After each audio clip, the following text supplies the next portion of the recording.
Good day, everybody. Elizabeth Diamond here. Diamond's Forever 3113 show tonight on Monday night, November 9th, 2015. And this is at the Diamonds Network. So welcome, everybody, and welcome everybody listening to YouTube on these shows. Be sure to watch every show because the world's traveling fast, and we're traveling fast, our supernatural, natural self. So, as always, the Diamonds blog has all the information, Diamonds with an S, forever31.blogspot.com. Cynthia's links are on the right side of the blog. Chris's links are there.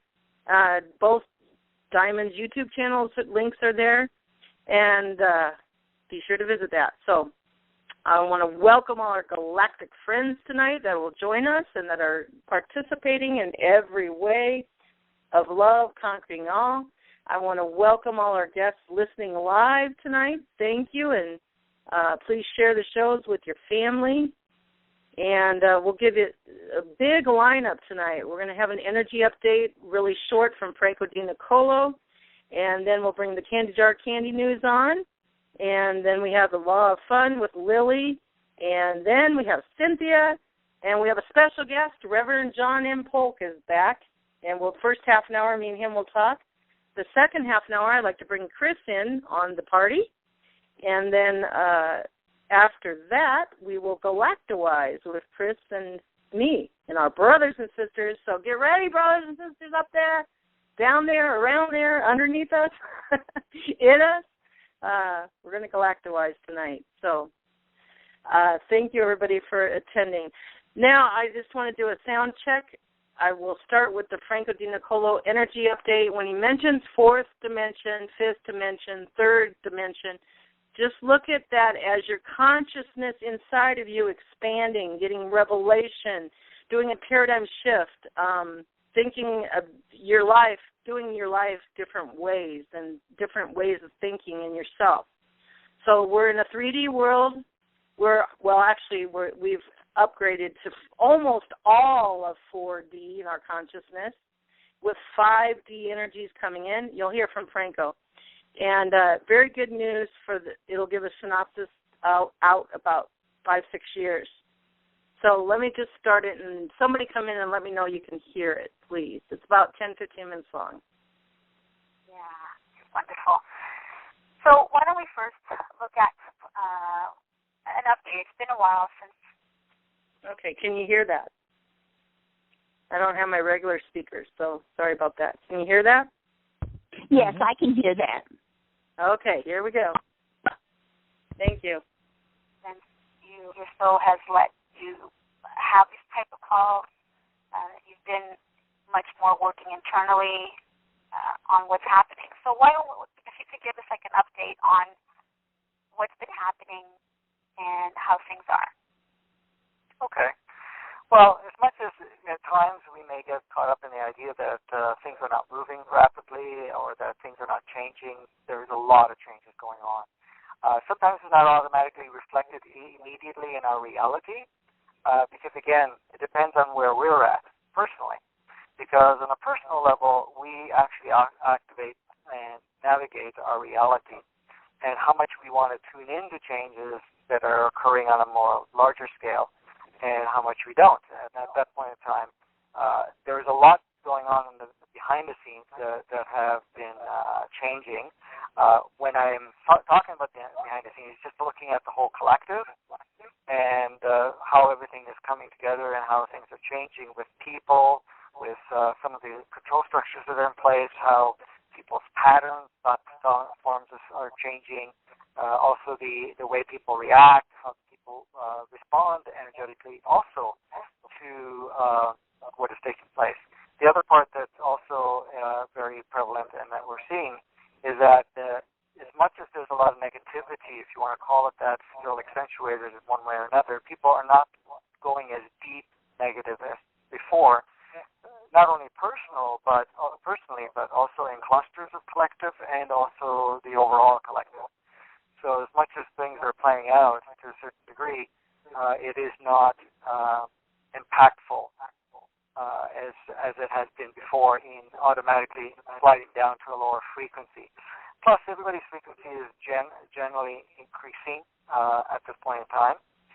We did have a wave that we went through from close to the beginning, the first week of September, all the way to the 28th of September, which was an opportunity for us at that point in time to create a shift within ourselves that much easier. So that means letting go of old stories, programs, beliefs, and so forth, with more ease rather than with the same challenges that we would have had.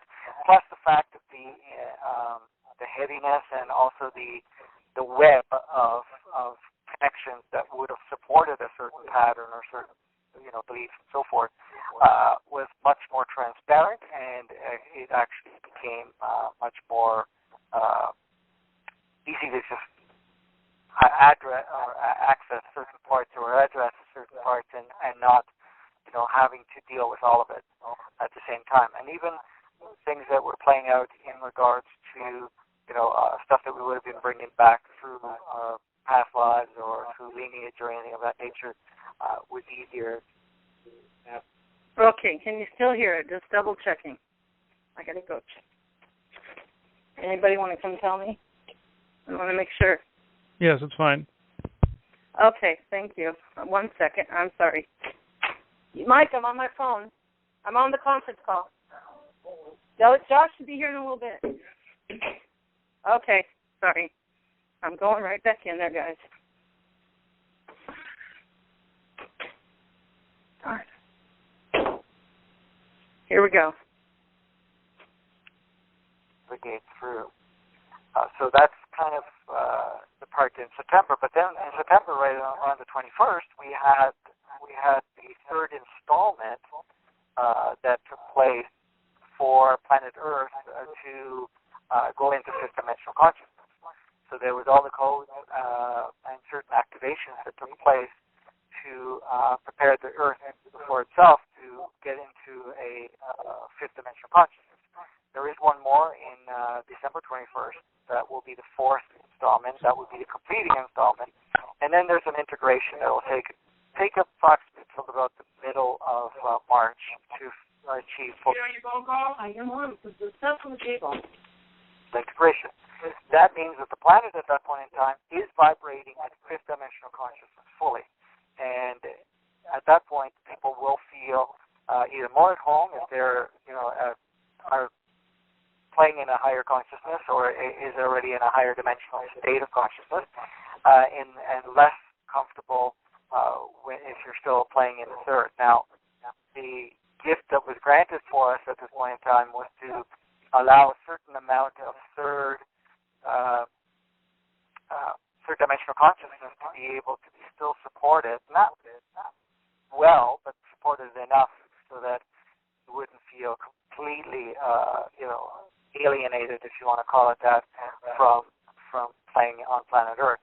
But it is going to be much more difficult for you to actually operate within third dimensional consciousness, because at that point in time, minimum should be fourth, and that's where it's going to push forward to. We stepped into this September 28th, and that went into another energy. And the energy that we are in now, this will run till the end of the year. There is something else coming in the beginning of the year, and it might possibly be even introduced at the end of December, but I'm not getting that clarity because it isn't determined 100%, but for sure in the new year. But the energy that we're in now, what's taking place at this point in time, is not only an energy, but a consciousness of, how can I say, not to be so open to the status quo. For example, if you're living a certain way in your life, or, for example, let's give you an example. People are being told what to do, and as much as that is a beautiful orchestration and so forth, but say they're getting instructions from some so-called authority or some other entity of some sort that is saying, this is what we need to do, or people saying things to each other, saying, well, this is the way of life. What's happening now with this energy now is it's not as powerful in the sense of feeling that you're going to be rebellious, but it's almost like a strong nudging occurring, and not only a nudging, but also awareness to kind of start looking at it and say, well, okay, how much do I want to participate with this? And really the questioning is, does this resonate with me? Is this something I want to just take as what I received and follow through, or do I want to look at it to see if it actually suits? So what this entails is that living the way you were before and just taking instructions and just saying, okay, this is my job, I need to do this, then that is the part that is actually becoming a challenge in the sense of, okay, I'm not so easy just to accept what instructions I've received or what requests that I've received or what I've been told to do. You'll find that people are starting to question more. So people in authority, people or so-called authority, people that are working for different structures and so forth, corporations, whatever, are going to start looking at how do I fit into this and how much of it do I want to participate. And what that does is it creates the strong hold that was in the yes mentality, where if somebody says to do something, you just follow through. Now you may start taking the steps of following through, but at some point you start questioning, do I really want to be part of this? Do I want to support this? How does this really benefit the whole? So this will continue to build as we go along, and that is, again, what we're dealing with right now. It isn't to the point that it's super strong in the sense where it's making it difficult, but at the same time, what is happening is that it also brings up certain things for ourselves, especially when we start questioning, because something doesn't resonate, then you may say, no, I don't want to participate with this. But at the same time, your programs might be, well, if I don't participate, I'm not going to be accepted, I may lose my job and all that, which will really, or lose a relationship or anything, which will stir up any other, beliefs and programs. So in essence, at that point, you'll get to have the opportunity to address that part. And so that's how it's taking the root at this time. So this energy is really not just close your eyes and just walk through life. It is now forcing you to open your eyes more and more and to see what you want to participate or not participate a little bit more currently. But this also affects the ego mind. The ego mind says, we need to do this, and this is the path that we need to go with life. And at that point in time, there's the higher aspect of you saying, wait a minute, that's not how it needs to be. So you're going to find sometimes there's going to be a little bit of conflict, but it's not a conflict of that we would typically understand. It would be more of a higher knowing and an egotistic response mechanism or default response of that nature.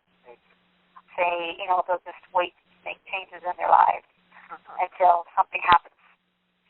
Well, yeah, the tendency of humanity, and this is the interesting part, is first of all, they want to know what's going on, how it's going to affect them. And then they have a tendency to go into, okay, I'm going to wait for the change to happen before they actually move forward. And this is one of the things that has been an obstacle, because in essence, we require to do what we need to do for us to be part of that change. The change is only going to occur as we change, right? So if everybody just sits back, guess what? It gets delayed, or it doesn't play out in their particular reality. So the point is, we say certain things are coming through and whatever taking place. It's great to know and to be aware that, they're going to feel something and the purpose of why it's there, but not to wait and not do what they need to do or feel pushed to do, because in essence, that's the main part, is to create whatever change within yourself. Okay, wasn't that great? And that's what Diamond says. Take action, everybody, as you change. Don't just sit on it. Take action with what your heart is shining to you. So I wanted to bring that in. I thought that was important. I just want to encourage everybody to be partners with the Diamonds Network and benefactors. We're looking for benefactors. monthly contributors, $25, $50, $100, whatever, $10, whatever you can. The donate button's on the Diamonds blog. And as you benefact with us, the patrons and benefactors, together we can do that action. We can make that change. Because I don't just sit down, and Diamonds Network ones don't just sit. We make the change. We take the action. And please take the action with us. Go to that benefactors button, the donate button, and give energy back in kind. Speaking to the YouTube listeners, too, if you listen to more than one or two Diamond shows and you're really getting change from yourself from inside out, because that's what we're doing. We're turning ourselves back the right side, like turning a shirt to the right side around.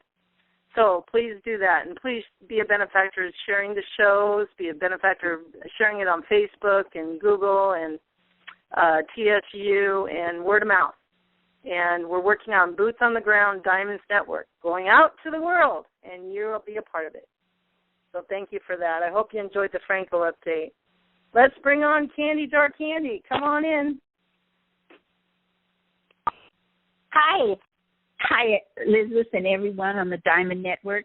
Wow, this is Candy Jar segment from my Wednesday Candy Shop shows. Boy, this has been a big day. November 9th, we have had 3 gigantic earthquakes, and for the first time ever, they are in like a triangle. So the first big one was in India, and then there's been dozens of aftershocks. And then the next one was in Argentina, and the last one was in Alaska. So it's very unusual, all the shaking going on. Well, I've had a big week myself. I've been very excited about the cash machines, but had to put that somewhat on the back burner because I had an opportunity to do a live seminar workshop, and we had help from the Diamond fan Jolynn, and she got it videotaped, and Chris is going to be putting it up soon, so everybody will get to see me and a lot of my diagrams and charts and things to explain everything that's been going on. And the workshop was called ETs, the Raw, and how to get ready for first contact with the Pleiadians. So it was well received, and I'll be repeating that again live in Southwest Missouri on November 22nd. Well, I wanted to be very up to date, and a lot of folks have been passing words around like event horizon disclosure, and perhaps on the earlier shows they were well defined, but I know that I and newcomers are on the Diamond Network since May. And so I did some research on just what this is generally accepted as meaning, and studied more about the event horizon, and I was quite surprised. I want to recommend everybody that's got access to Netflix to revisit Star Trek Voyager. It is so fantastic, that series was, and to share so many of the concepts and ideas that are discussed on the Diamond Network. And so I'm recommending people start with episode 1, season 1, and I was watching episode 2 tonight, and they had an event horizon happen. They talked about many of the terminologies and things that we discuss here on the show. It's just kind of fun to watch Star Trek Voyager again from the perspective of what we understand today, and getting along with beings from different planets and different cultures. So the event horizon is going to take place rather soon, certainly well before first contact. And on this show, we have discussed and have been advised that would happen on December 21st, 2017. But the event horizon will take place on a 24-hour period. And on the physical plane, the first thing we'll notice is the start of the reset of the financial systems, and all the banks will close. And all the talking heads on CNN, ABC, all those shows, they will be replaced with new newsmen that are actually going to tell the truth. And so that is going to be so fantastic that the day after the event, we're going to have some truthful newscasters. Arrest of the cabal members will take place, which it's already started, and disclosure. Disclosure is release of the information that there really are human beings on other planets, and they have visited us in the past. So getting the public used to the idea that there is ETs out there, our wonderful star brothers and sisters. So we are all on the Diamond Network ahead of the system. Now, there will be the beginning of a new fair financial system with funds for all humanity. There'll be a new government political system, education system, healthcare system. All those things will be announced in that 24-hour period. And the awakening of humanity slowly and gradually to the existence of positive non-terrestrial races in our galactic connections. And new advanced technologies will be announced, and the release of spiritual growth and healing for every human being on the planet. It's going to be so fabulous. And what can you do to get ready for the event? Well, it is advised to keep an extra 2-week supply of food on hand, starting now, because this event could really take place any day. Or it might not take place for 6 months. But plan to stay in your homes when you find out that the banks are closed and everything's changing on the media. So that's the reason you need your food in your house. You need your gas tank kept above half empty. Make sure that your loved ones have all their medicines, and look for some of the websites that will have up-to-date. Educate yourself, your family, and your friends, and meditate. Meditate and set intentions that this event horizon is going to be a special thing. Now, I'm going to be turning this back over to Elizabeth very shortly, but I will say that some people will be wanting to use some Bitcoins as they transition into the new currency. And certainly it's going to be great to have cash machines. We are busily working on them to build the first one here at Ozark Dawn, and I'll be giving a special presentation. I hope that there will be a panel of several of us on this Diamond Network call tomorrow night with Sunny Holmes. So get ready. It's going to be exciting. And when I told my son about the event horizon taking place in a 24-hour period, he said, finally, something hopeful to look forward to. Elizabeth, take it away. Thank you, Candy. Thank you so much. I did read the COBRA report on the event, and, well, I'll just tell you my little view. I don't think it's going to happen exactly like that, although when we read that, when Candy gave the report, you felt your emotions. It's happy emotions, and emotions, it change things. So keep in that happy mode. I don't think my heart tuition now, I did at one time, I guess because I understand more about how we create. So I believe everything's going to be a surprise. It's not going to quite go like that, even though it helps us with our emotions to put that out to the universe. Why I say that is we are all one. We're a collective conscious group, and somebody needs to mute out. We're a collective conscious group, and we create together in our unconscious, and we create by the moment. So we can't take an event like that says and say, oh, this is going to happen, this is going to happen. We're creating it and recreating it as humanity goes along. It's kind of like a business, you know what I mean? Just like Franco said, 3D consciousness, there's only a little bit left.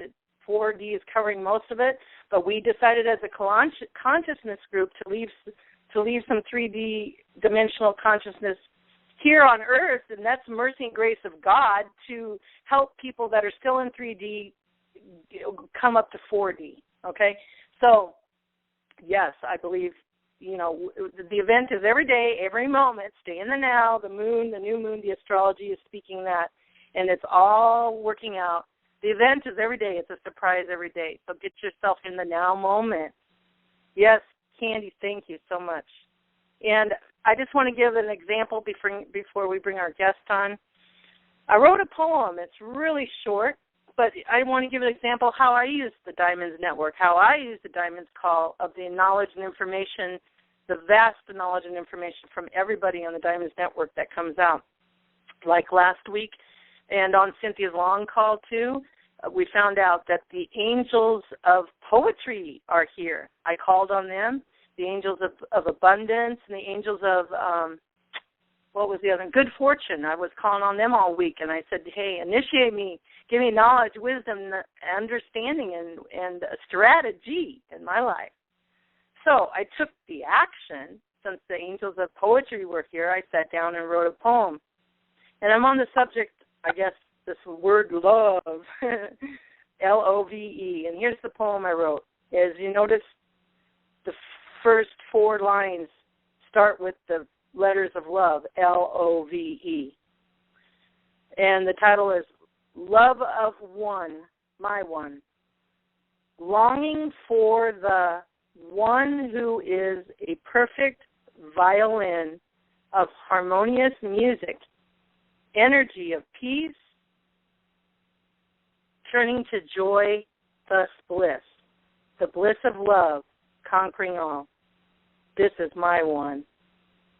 And that is my poem I wrote using the angels that we learned about. And also I talked to all the galactics that Chris brings in, and we talk to, continue conversations with them. So just want to give an example. You guys take action with what you learn on the shows, huh? Okay, let me just see if Reverend John M. Polk is here. To star 6, Reverend, and welcome. I want to give a little bit of the new moon stuff that I wrote down today. Okay, well, somebody's on there. Star 6. And I want to do the law of fun, too. Let me check. Hey, Elizabeth.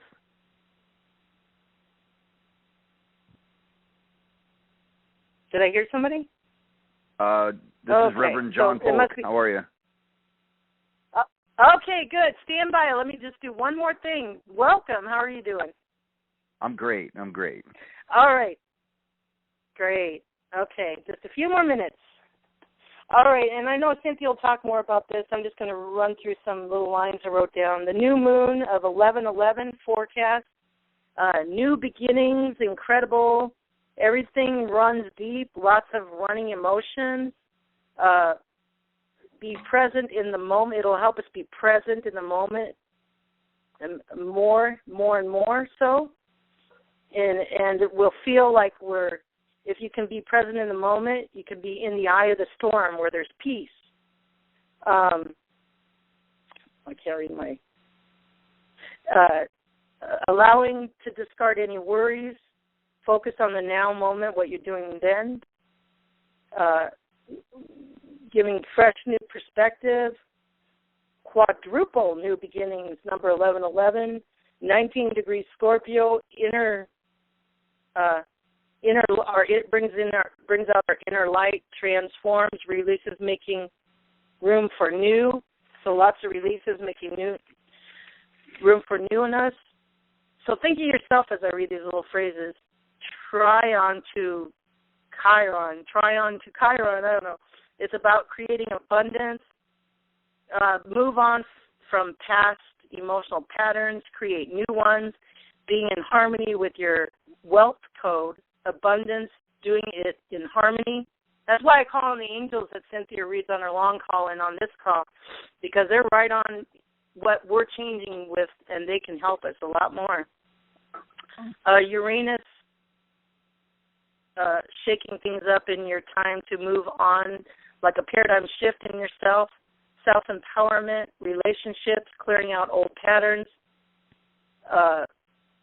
It's like I'm going to make you feel and experience different now in a new way now. That's the astrology talking to you. You expand your wisdom. Your heart will be engaged in a big way. Be super, super flexible. It is an awakening. It actually, this stuff in the last month or so is a big awakening. So look for more diamonds people on live, because they'll be awakening and they'll be hungry for this. Hungry, starving. It's going to show you the way. The astrology is going to show you the way to freedom in your life.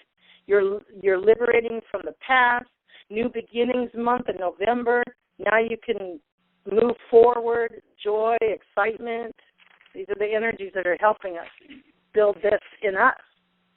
It's a real big time for awakening. That means more to diamonds. November 12th, the lunar nodes will change. We'll be moving some of the whole dynamics of how our relationships play out, healing that will be available to us, incredible over the next couple of years. The caring support we offer to each other will change into a lot of caring support to each other, small gestures to people, even acts of kindness. We give more.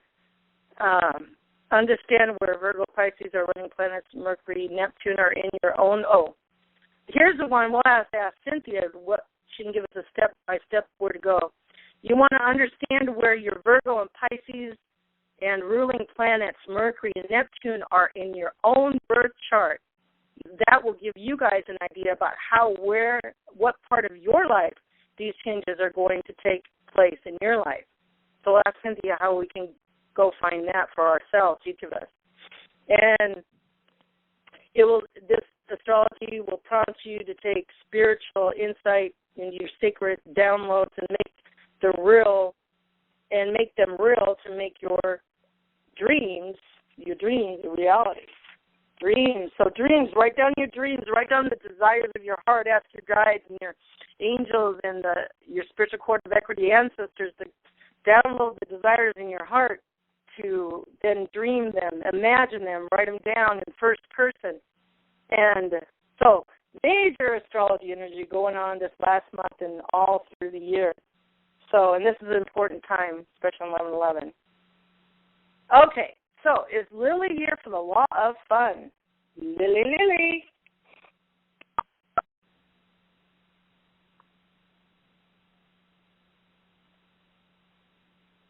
Okay, let me unmute the room. I'm going to unmute the room, you guys, and then you can push *6 to open up your microphone. We're going to do the law of one.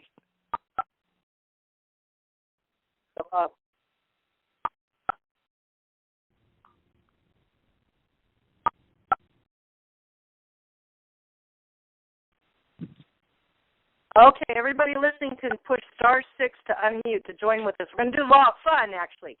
Cynthia, will you come and help me, please? Yes, I'm right here. Okay, we're going to do round robin. You know how we used to, as kids, we used to sing, row, row, row your boat. And somebody else said, row, row, row your boat. Okay, so I'm going to say something, Cynthia, and you repeat after me, and then the audience repeats after Cynthia. Okay, you guys? Are y'all ready? Tell me you're ready if you're ready. I think I'm ready. Go ahead. No, everybody in the audience, *6 to unmute. So I repeat after you whatever you do? Yeah, the audience repeats after you. Okay. But I need the audience to *6 come in and say, I'm ready.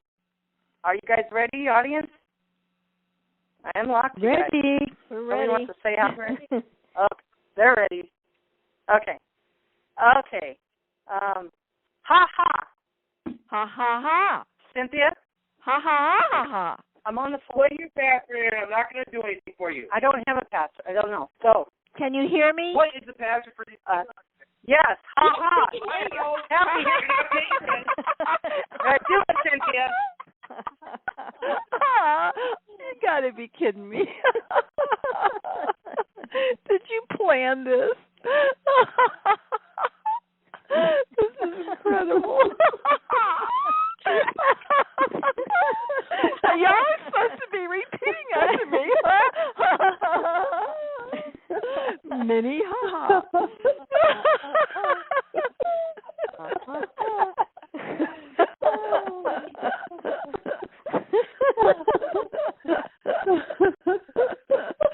We need to have a laugh academy where you learn different ways of laughing, and then we can have laugh.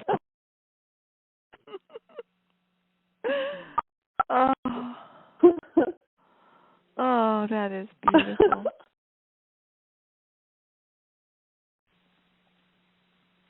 Okay, that's great. Thank you guys for taking over. All right, so Reverend John M. Polk, how are you today? I'm great. How are you, ladies? Muy bien. Well, I'm in the midst of the storm, trying to stay in the middle of it in my own house or my own place I'm staying, whatever. All right. So what's new? I'm a lifelong experiencer. I've had a number of experiences since we last spoke on October 12th. So I've got some new material. Oh, wow. And then some older material that I didn't cover on the first. Okay, well, where should I begin? First off and foremost, before you begin, I just want to thank you because your voice is beautiful. Just the sound of it is beautiful. Thank you very much. For that, or thank your higher self for doing it, or whoever is responsible. But go ahead. Let me throw this out there. If you need some voiceovers, just so they're not, incredibly long, I'll be happy to do little commercials for you. I wouldn't even charge you for it. Just want to get my voice out there in this industry. Your voice is so beautiful. Thank you. Oh, well, thank you. Thank you. There's so many nonverbal qualities in one's voice that speaks even greater volumes than the content of the message itself.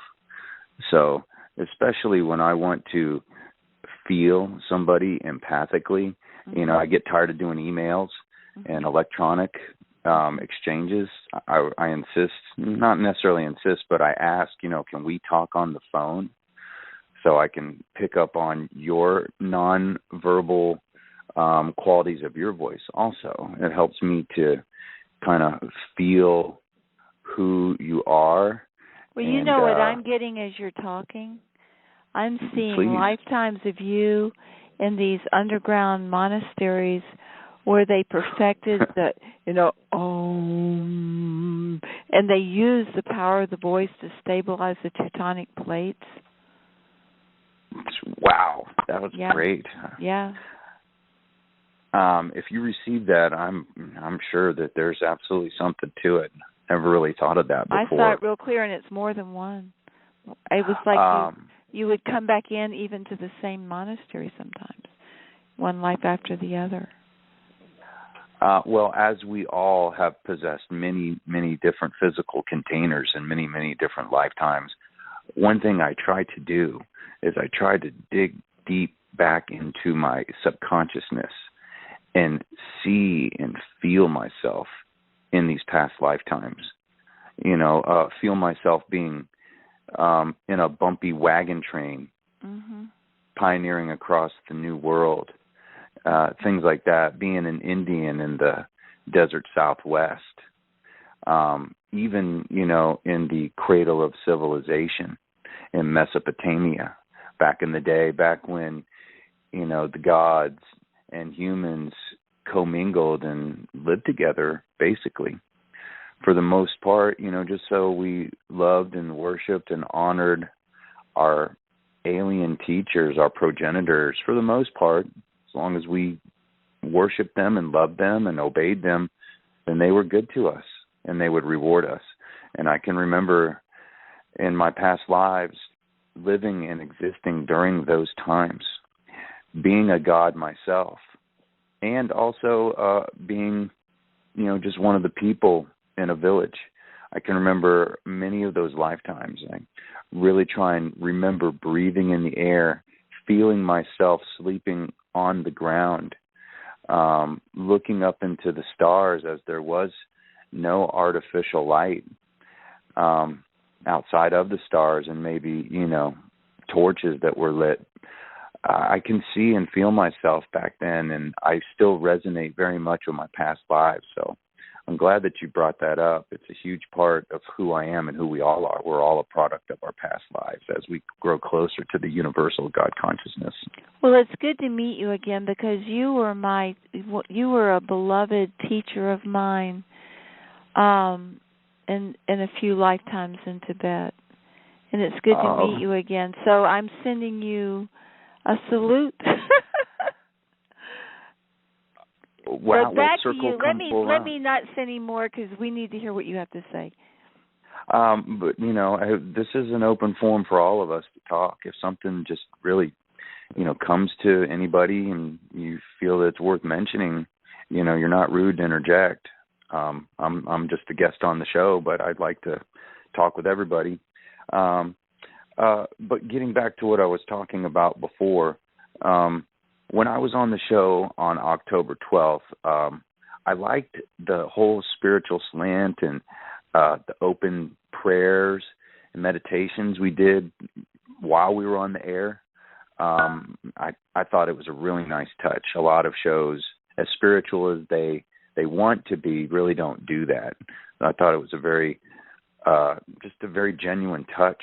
I won't even say it's unique, because I think it should be employed in most of these shows, especially when you deal with very spiritual people like ourselves and or experiencers. We all are very much in touch with our spirit, and without that being in touch with our spirit, we're very much just a third-dimensional being on the 3D Earth plane that doesn't have a whole lot of depth. But the more we talk about it, the further we fathom to depths within our own subconsciousness. As I dwell within many worlds, so do we all. Earlier on the show, I heard the gentleman, forgive me, I think it was his name, Chris, was talking about the fifth dimension. And one thing I like... That is me, yes. Okay, Chris, and I really liked what you said.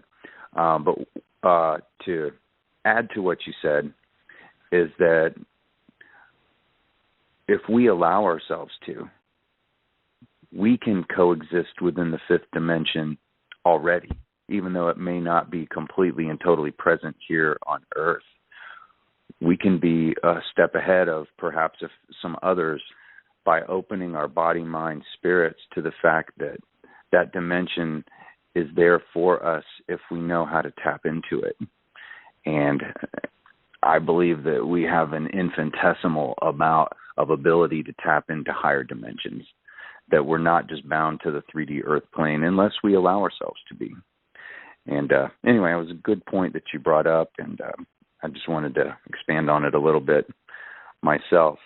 But anyway, so on the 4th of this month, I was praying and meditating outside in front of my home.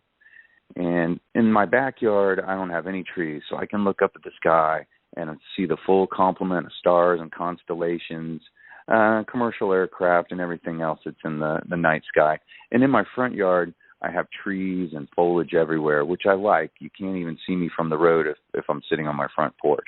But I do have a few pockets and windows above my head where I can look up into the sky. And as I see a number of UFOs off and on throughout the year, I usually don't see them on the front porch because there's just so many trees. But on the 4th, I did. So dating back to August 29th of this year, I was the opening speaker at Experiencers Speak 4 in Portland, Maine. And the reason that I was the not number one, but the opening speaker is because the event organizer, her name was Audrey Starborn-Hewins of Starborn Sport International, who put together the Experiencer Speak 4 conference. She wanted me to create a spiritual milieu atmosphere vibe within the room. So I did a seance. Inviting E.T. and benevolent angels into the room to be a part of our congregation. And I invited Enoch, Raphael, Gabriel, and Michael specifically.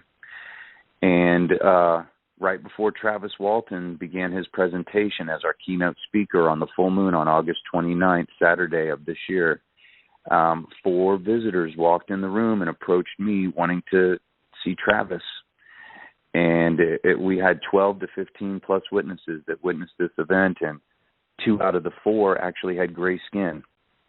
And they did the Jedi mind trick on all of us, where we were all missing time, and we've all talked about it after the fact. It was one of the most incredible things that ever happened to me in my life. But since that day, I've been praying to them. I pray to them as much as I possibly can. Anytime I have a spare moment, I think about the experience. I try and remember it as much as possible, and I pray to them. And I was praying to them on my front porch, and that's where I saw this UFO. So I see a commercial airline. I always try and make sure that what I'm seeing, if I can definitively rule it out with something very, very easily scientifically. Okay, it's a commercial airplane. So I'm looking at an airplane, no big deal. Usually I don't stare at airplanes because they're just an airplane. And then all of a sudden I see this red light racing towards it, and it's about to hit it. And it does about a 180-degree turn. It looked like it was within a few hundred feet of it, and then went in the exact opposite direction. And that was a maneuver that is completely and totally impossible by commercial modern-day aircraft. So when I saw that, the hair stood up on the back of my neck, and I knew that my prayers were answered. You know, your prayers are not always answered by a voice or an action or something, but in this case, it was something that I saw in the sky. So that was something that has happened to me since the last time that we talked, Elizabeth, and everybody else on the panel. Thought I'd want to share that with you.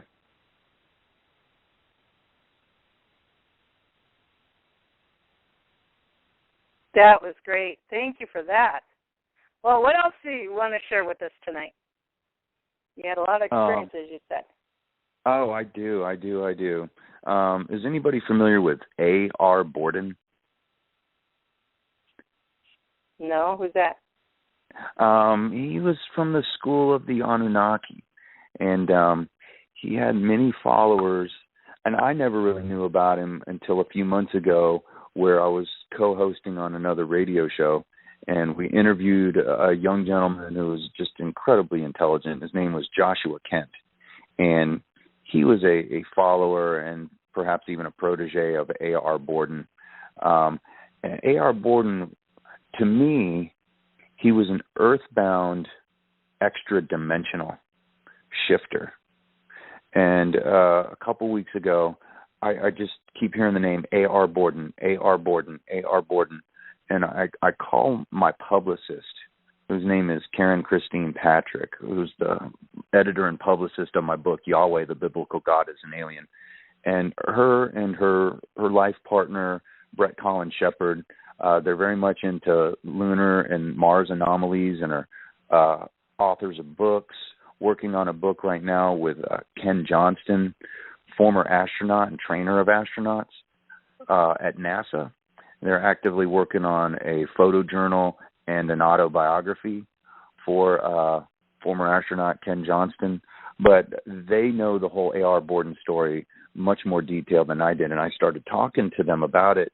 And Karen's like, here, talk to Brett about it. And I said, you know, what I saw is I started to receive that he is teleporting back into this time. At one point, he walked the earth. He actually faked his death, perhaps even a couple times. And then a few years ago, I think it was 2012 or 13, his body was no longer located on this planet anymore. that he was removed off world because I feel like he was needed on the other side. As I do believe he's a shifter and an ascended light being that was sent to Earth and took the form of a human being to be able to relate with human beings. And I start using the word teleportation to Brett, and Brett was telling me, oh, yeah, absolutely. He has appeared, disappeared, and reappeared to certain people close to him that he knew wouldn't try and make a big story out of it. But it was an absolute reality that this did happen, and they had acquired this knowledge. So I'm telling them about this, and they're like, oh, yeah, we knew all about it. And I'm like, I didn't know that he could teleport. I didn't know he could teleport from one dimension to another in a human form. And they're like, oh, yeah, it's been documented that he's been able to do that and has done it off and on for years. So that's something that happened to me a few weeks ago. I thought I would share also on tonight's show.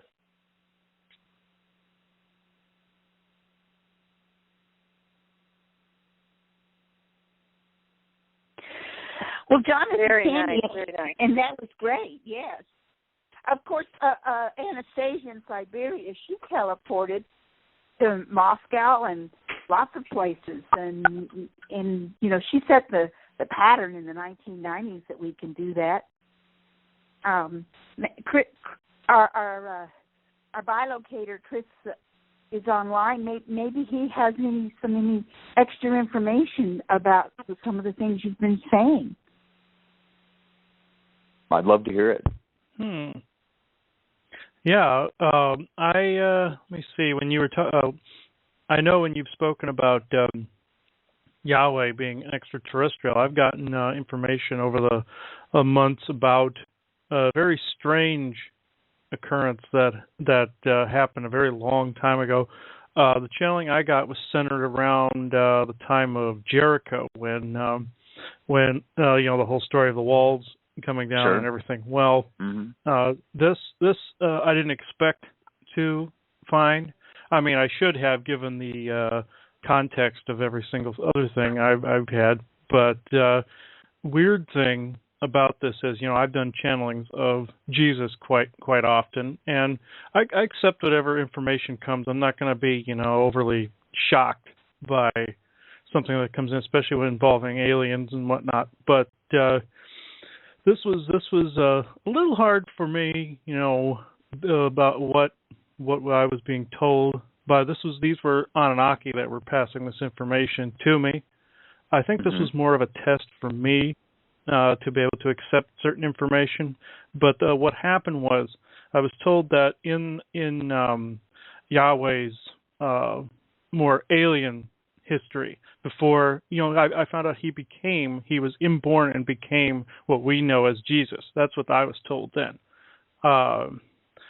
But what happened was, the chain of events that was relayed to me was, he attempted to kind of phase into a matter form at one point, and or a form very much like ours, even though he had kind of more of a solid form before. He attempted to kind of downgrade down into like the third density, and it didn't quite work out completely. And he became his own destroyer, if that makes any sense. He kind of morphed into something that he wasn't. And the Anunnaki had relayed to me that they had to lock him away, and they had to wait until the damage repaired itself. Then he decided to be born into a more humanesque form, to withstand the effects of this density better, so that he could perform whatever mission he wanted to perform without any sort of dimensional interference. And at first I had a hard time with it, even though I'm not really Christian. I didn't come from the Christian realm or anything like that. I was sitting there, and I asked him, I was like, did these events actually occur, or were they just lying to me? And he goes, no, this actually happened in some variation. And they passed that information to me to test my resolve, to see if I was truly unbiased religiously or contextually or anything like that, to its limit, just to see how far I was willing to take the information. And yeah, it was interesting, but also it was sad at the same time. Maybe on a later show I'll read that whole channeling. But there was another point you brought up with the people with the odd skin. I brought this up on an earlier show where I spotted two Pleiadians in a mall I was in here in Illinois. Wow. And cool. this was interesting. You know, I heard them in my head first. I heard them telepathically, yammering back and forth. And then the male goes, "Oh crap, he can hear us." And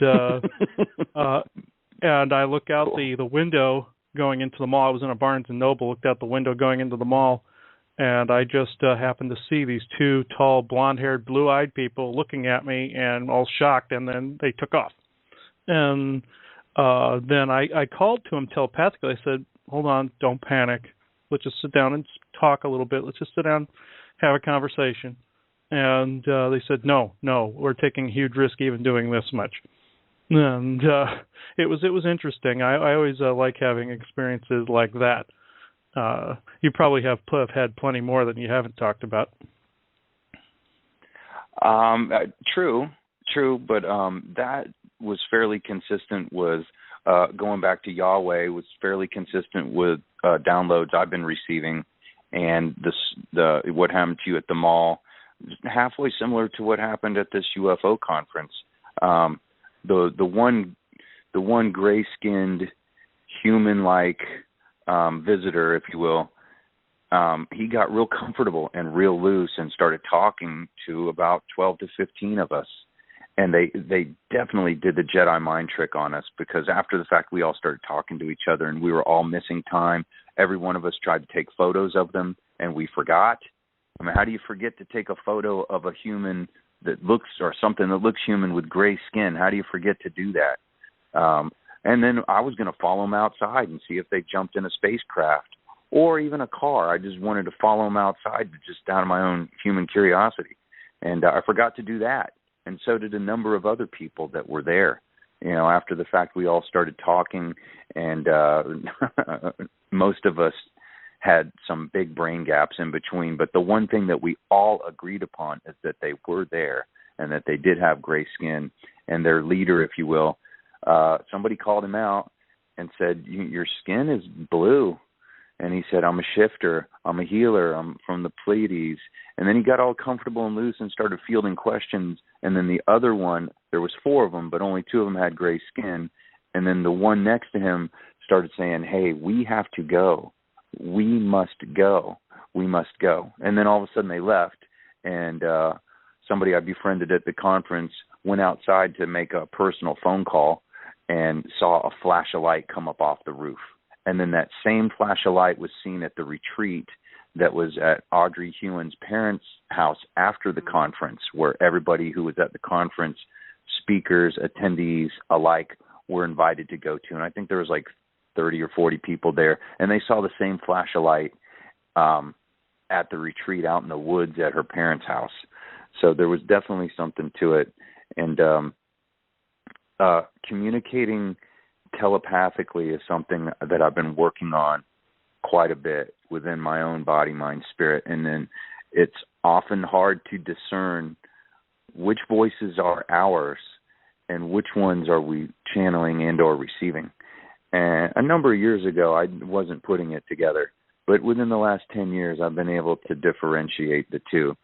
And if you write a journal based on what you believe is your mind-generating thoughts versus channelings that you receive, if you look at the 2 different writings, often the sentence structure is different. First person, third person, however it is has been presented to you in context is often different. And there's many subtle little differences that you can tell between your own thoughts that you generate yourself versus downloads and channelings that you receive. That's another thing that I've been working on. Also, looking into infrared and ultraviolet light spectrums so that I can see a UFO craft hiding in plain sight. That's something I've been training myself to do. And a lady that I work with one of the foundations that I work with, which is called Dr. Edgar Mitchell's Free. Dr. Edgar Mitchell is the 6th man to walk on the moon. And he and some others that I work with created the Foundation for Research into Extraterrestrial Encounters. the acronym FREE. And anyway, a lady that works with FREE, her name is Lynn Hartram. She heads up what we call our peer support program. So if you're an abductee or an experiencer that just wants to talk to somebody, doesn't necessarily want to go to a psychologist and get counseling, we're peers. We're here to listen to you, not to judge you, not to counsel you, but just to listen. Anyway, I was telling her about this infrared and ultraviolet light spectrums that I'm able to see into, and I saw a UFO, and it was red in color, and in my backyard where I have no trees, I was able to watch this red UFO, and it stayed in the exact same spot all night long for at least 7 or 8 hours. And I get on my phone, and there's these star apps you can get on your phone for free on iPhones and Droids, where you can track star constellations just by pointing your phone at the sky. And so this red dot, it wasn't a star, it wasn't a satellite, because you can track the satellites also. It was a UFO. And I tell Lynn Hartram about this UFO, and 3 days later, this exact same, or at least something that looked just like it, followed her and her daughter 20 miles into the Boston area. And she had to get out of her car and took a picture of it. And she took the picture of it and sent it to me, and it was exactly what I had seen. And it just blew my mind, and I actually used that photo as a part of my presentation that I did when I was the opening speaker at Experiencer Speak 4, August 28th of this year.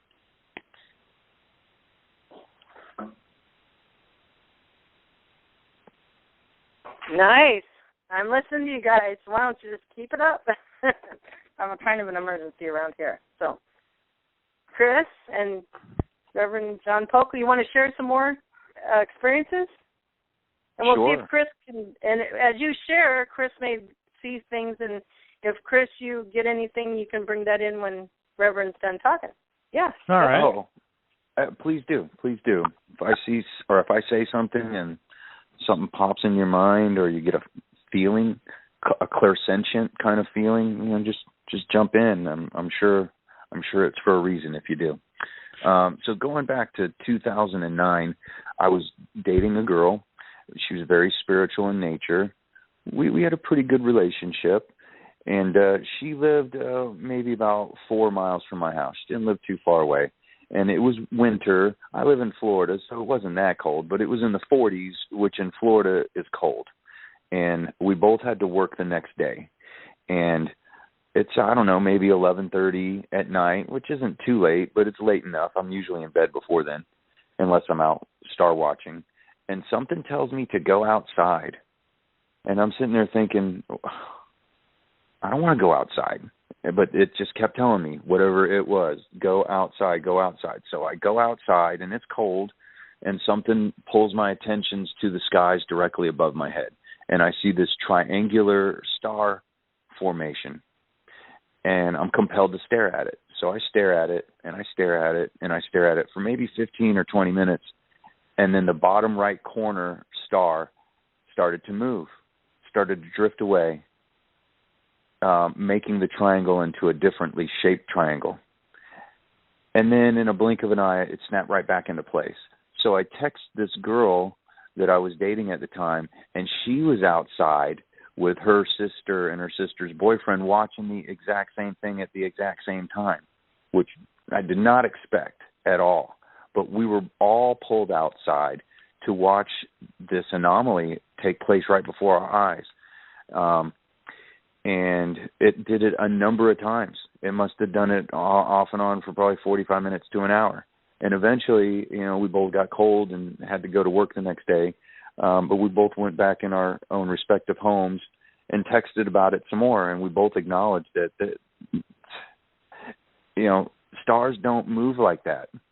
So it wasn't a star. It looked like a star, but to me, it was a UFO masking itself as a star in a different light spectrum. Because after the fact, we went and found that there is that triangular formation in the winter, and at least in my part of the northern hemisphere, in the subtropics of Florida, it was called the winter triangle. And if it's a star formation, well, star formations are not supposed to move that rapidly. And then we both saw it. And that was evidence of something. What do you think it was, Chris? let's see.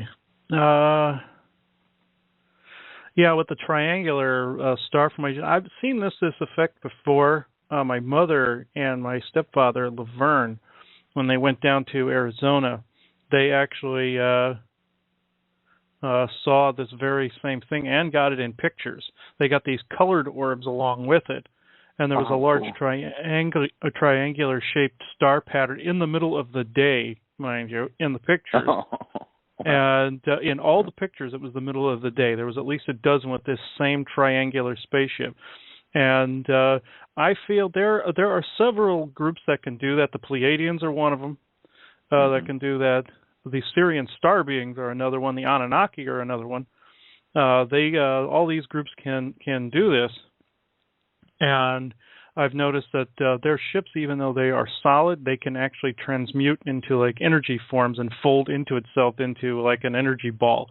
Even something as massive as one of their spaceships can become the size of a golf ball.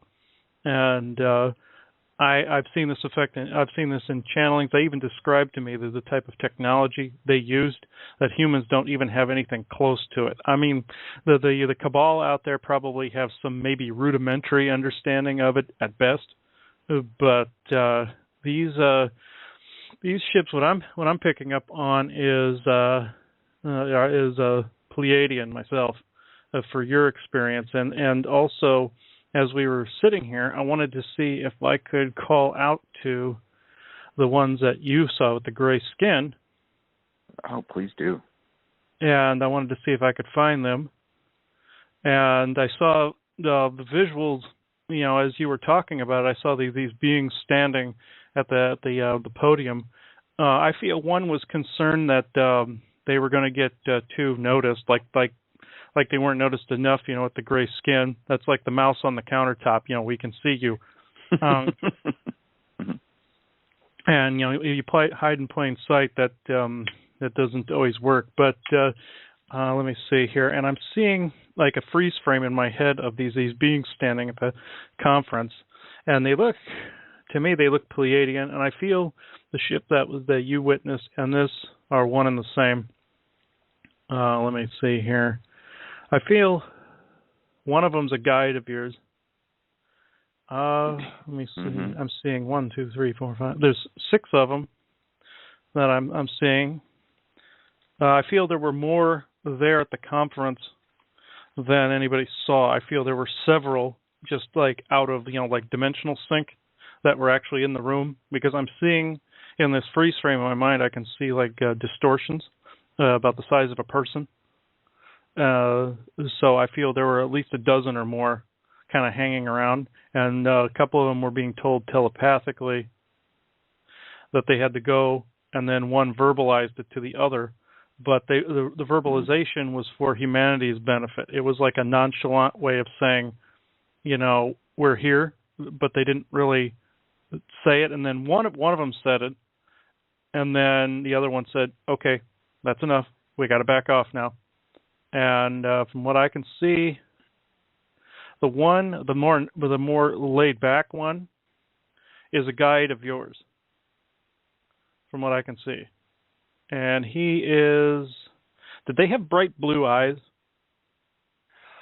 You know, to be honest with you, it's very difficult to discern.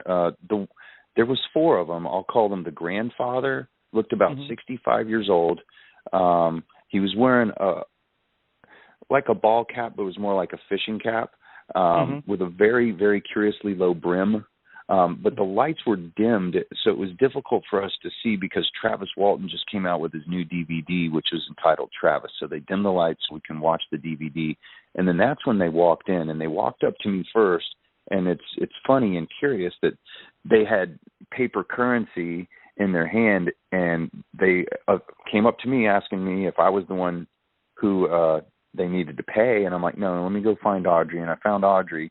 And Audrey, after the fact, told me that they didn't even have enough money in the first place, and that they were almost like children with monopoly money, that they didn't even realize what money that they even had. And then I used the phrase, well, when you use consciousness as a currency, you're not going to understand, you know, paper monetary currency on planet Earth. which was kind of funny. But everything you said resonates with me very much, very much. This is interesting. I don't mean to interrupt you, but there's one of them. Please. One of these beings has just made contact with me on a telepathic level.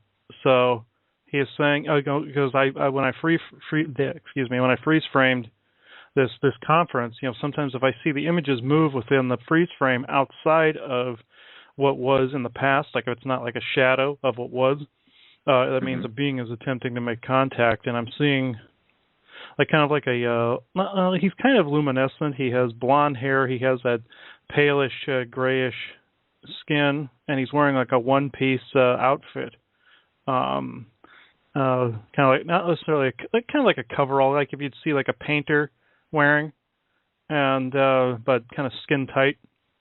And he's saying he's giving me his name. Give me a second. He says he's around you all the time and observes you.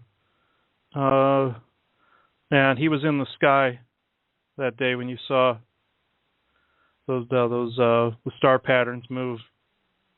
Let me see. He says his name is let's see.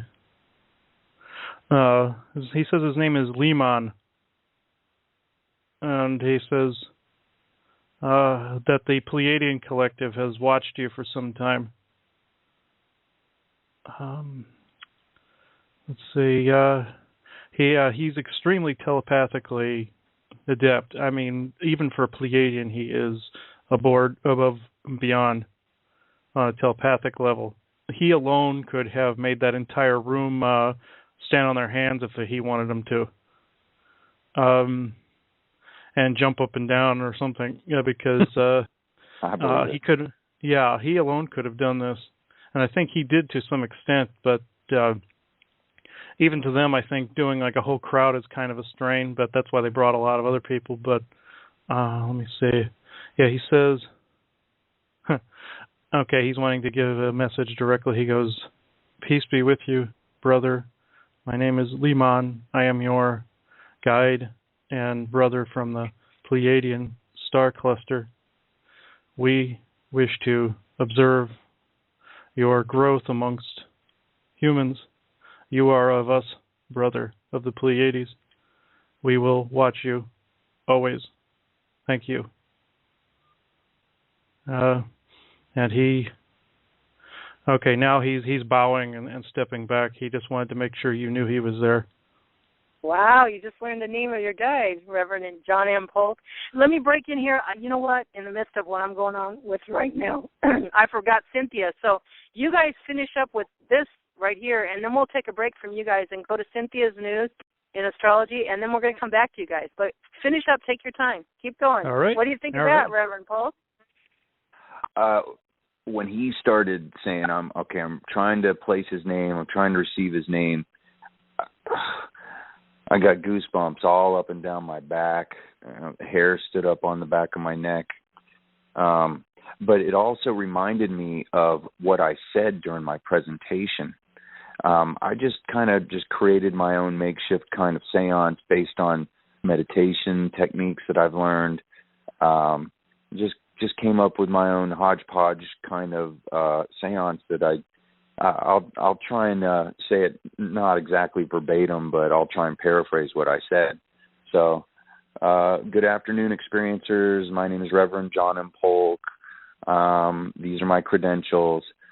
And beyond all that, I'm a channel and I'm a medium. And when I say channel and medium, I can see E.T., and whether you realize it or not, E.T. is in the room with us right now.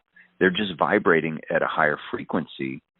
Therefore, we can't see them with the human naked eye, but they are here. And what I'm going to try and teach everybody here today is how to see them.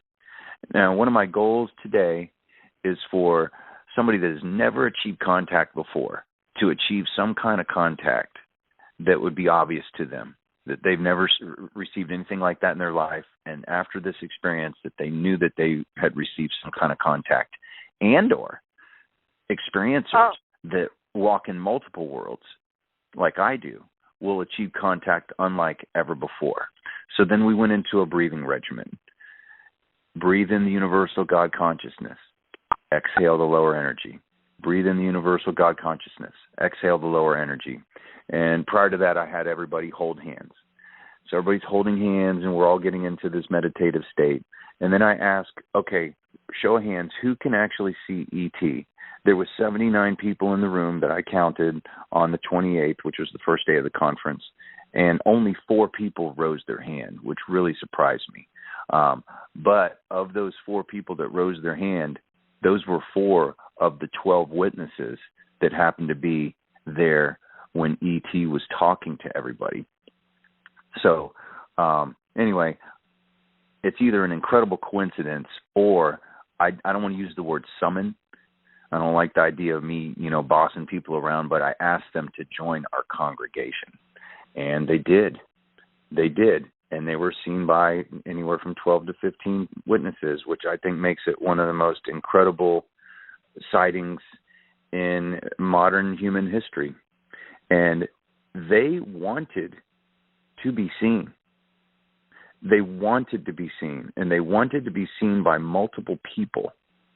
And they wanted individuals like myself and others to go on radio and perhaps even television and talk about it. And this was all premeditated, pre-calculated. They thought about even the clothes that they were going to wear. I mean, they thought about everything. They thought about using Travis Walton as an excuse, because in the end, they didn't go up and talk to Travis Walton. They talked to me the majority of the time. They had every opportunity and ability to walk away from me and walk over to Travis Walton, who they said they wanted to see in the first place. They never made any effort to do that. And so after the fact, I started thinking, well, why? Why would they not want to go talk to him? And then it occurred to me, or let me say I received the information that they already knew him. They already know him. Perhaps they were the ones that abducted him back in 1975. And just this past week was the 40th anniversary of Travis Walton's world-famous abduction. So there's a whole lot to it, but I really think that Travis Walton was a convenient excuse for them to not only visit with me, but to visit with a number of experiencers in that room that night, knowing that we would talk about it, knowing that we would not sit on this information. And I know of at least 5 or 6 of us that have actually talked about it on internet radio shows. And here we are talking about it on the Diamonds Network and other shows you've been on. You've talked about it. So we're on our first Rainbow Diamonds council meeting.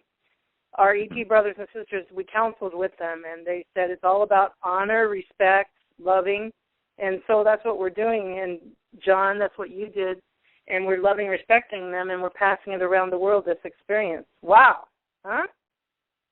Yes. It blows my mind. I love it. Okay, so I know you have. Maybe you can come back. We're going to listen to Cynthia. Come back and you can talk about a couple more of your experiences, and then we'll figure out some way how we can galactalize with Chris and me and you. How's that? We'll surprise you. I'm excited. Okay. Great. Okay, Cynthia, I'm so sorry we skipped you for some reason, but nothing ever happens by accident. So come on, Cynthia. I'm deeply grateful personally. Yes. Yeah, nothing is by accident. I mean, there's a friend of mine who was due back here like a week and a half ago that always parks in the same place. And all these things went along with the car being repaired and this and that. Delay. Well, let me tell you what, had they come back on time, they wouldn't have a car. This huge limb at night, they always park in the same place, and every night fell right where their car sits. And so that delay was merciful. And this delay tonight, I enjoyed this so much. It's a gift to me. And I can come on any old time. So no problem.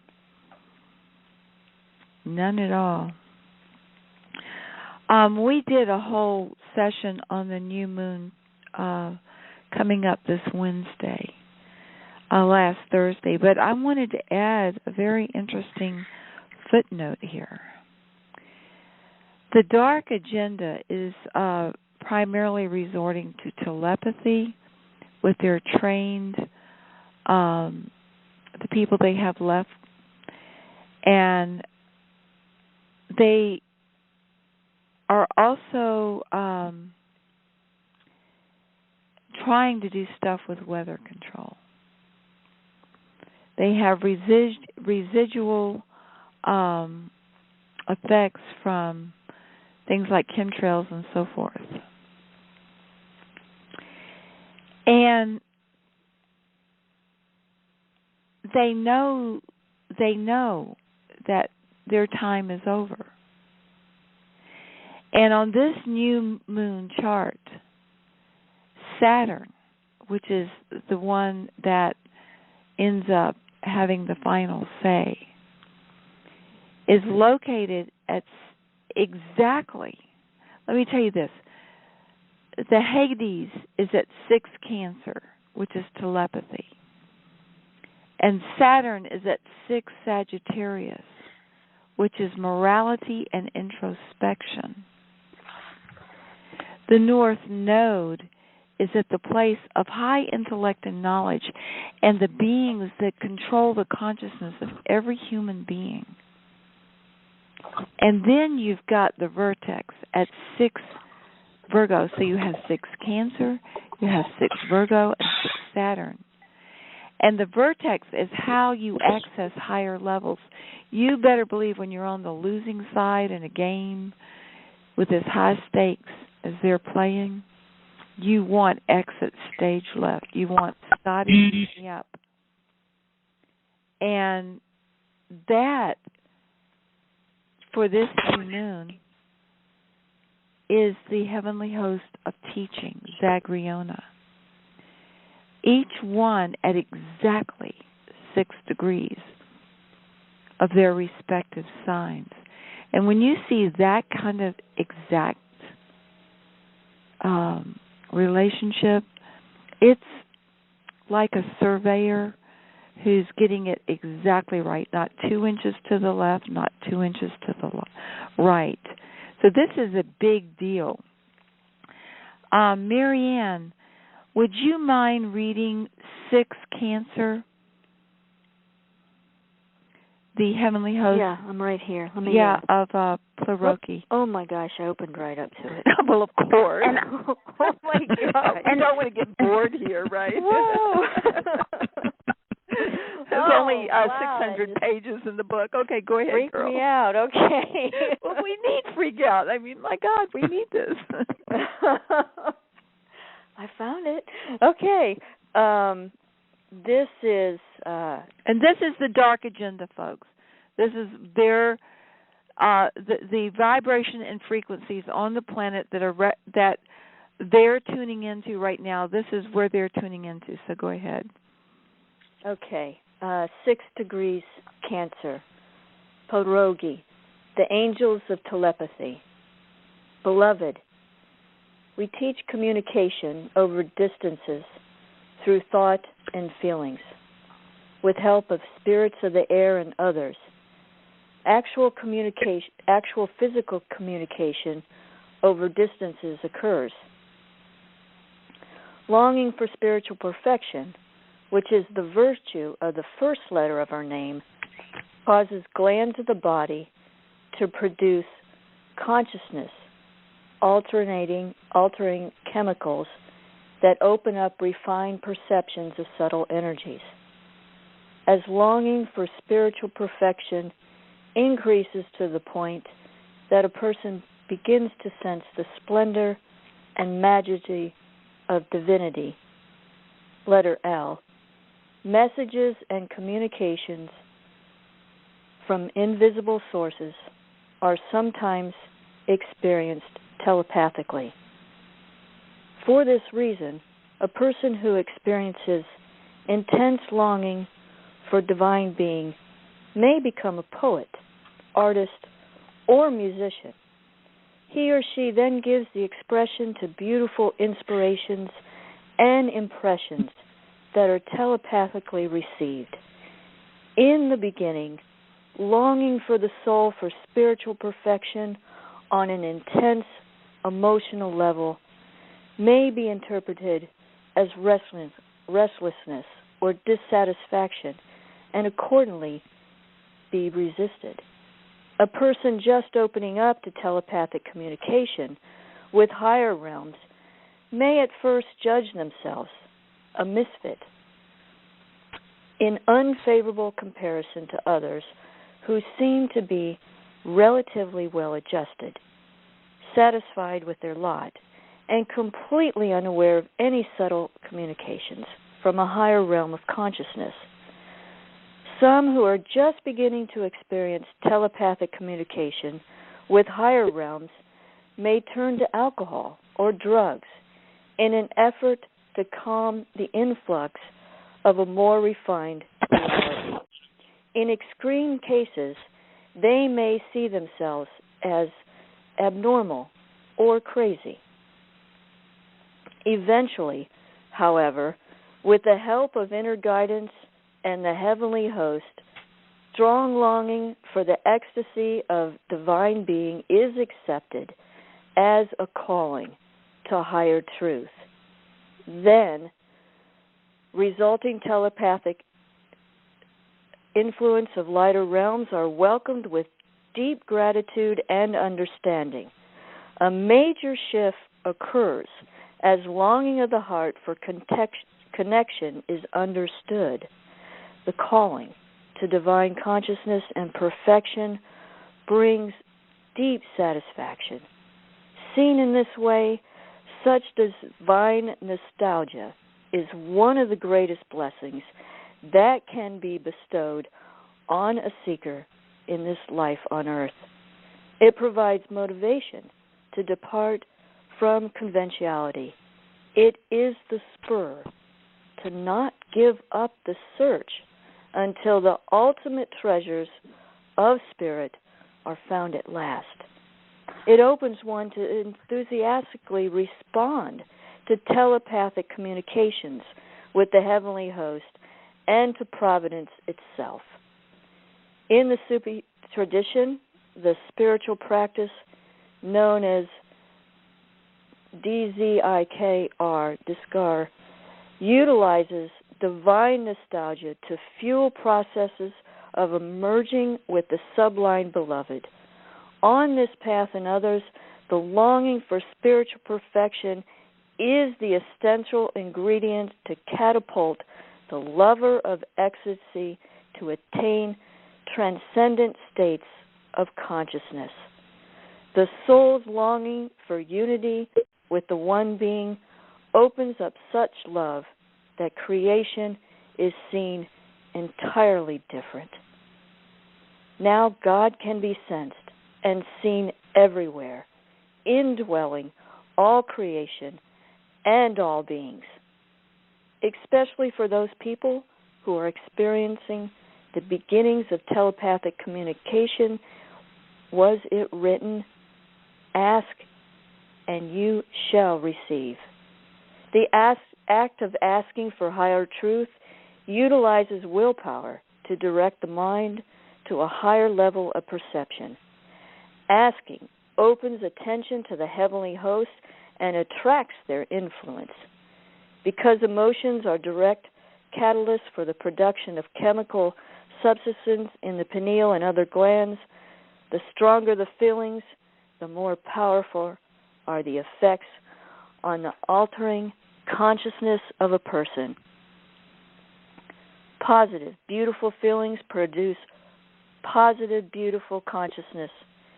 This is why it is so important for people to heal feelings by merging with them in empathy and unconditional love. Then, by meditating, it is possible to uplift their positive feelings to the highest level of spiritual perfection. Writings from enlightened people of all ages have borne testimony to the fact that heaven and earth are perceived as one when the light and ecstasy of truth fills body and soul, on earth as it is in heaven. That is why the greater the longing for spiritual perfection, the greater is the likelihood of communication with angelic hosts. As clear communication between people and divine mind and the heavenly host occur, heaven will indeed be perceived as being one with earth. Alpha, the beginning of the journey to enlightenment, and Omega, the dawning of enlightenment, are then seen as one. Telepathy on all levels, communication over distance, can be triggered by any strong intention, which is willpower, and longing, which is feelings, for communication with another person or being.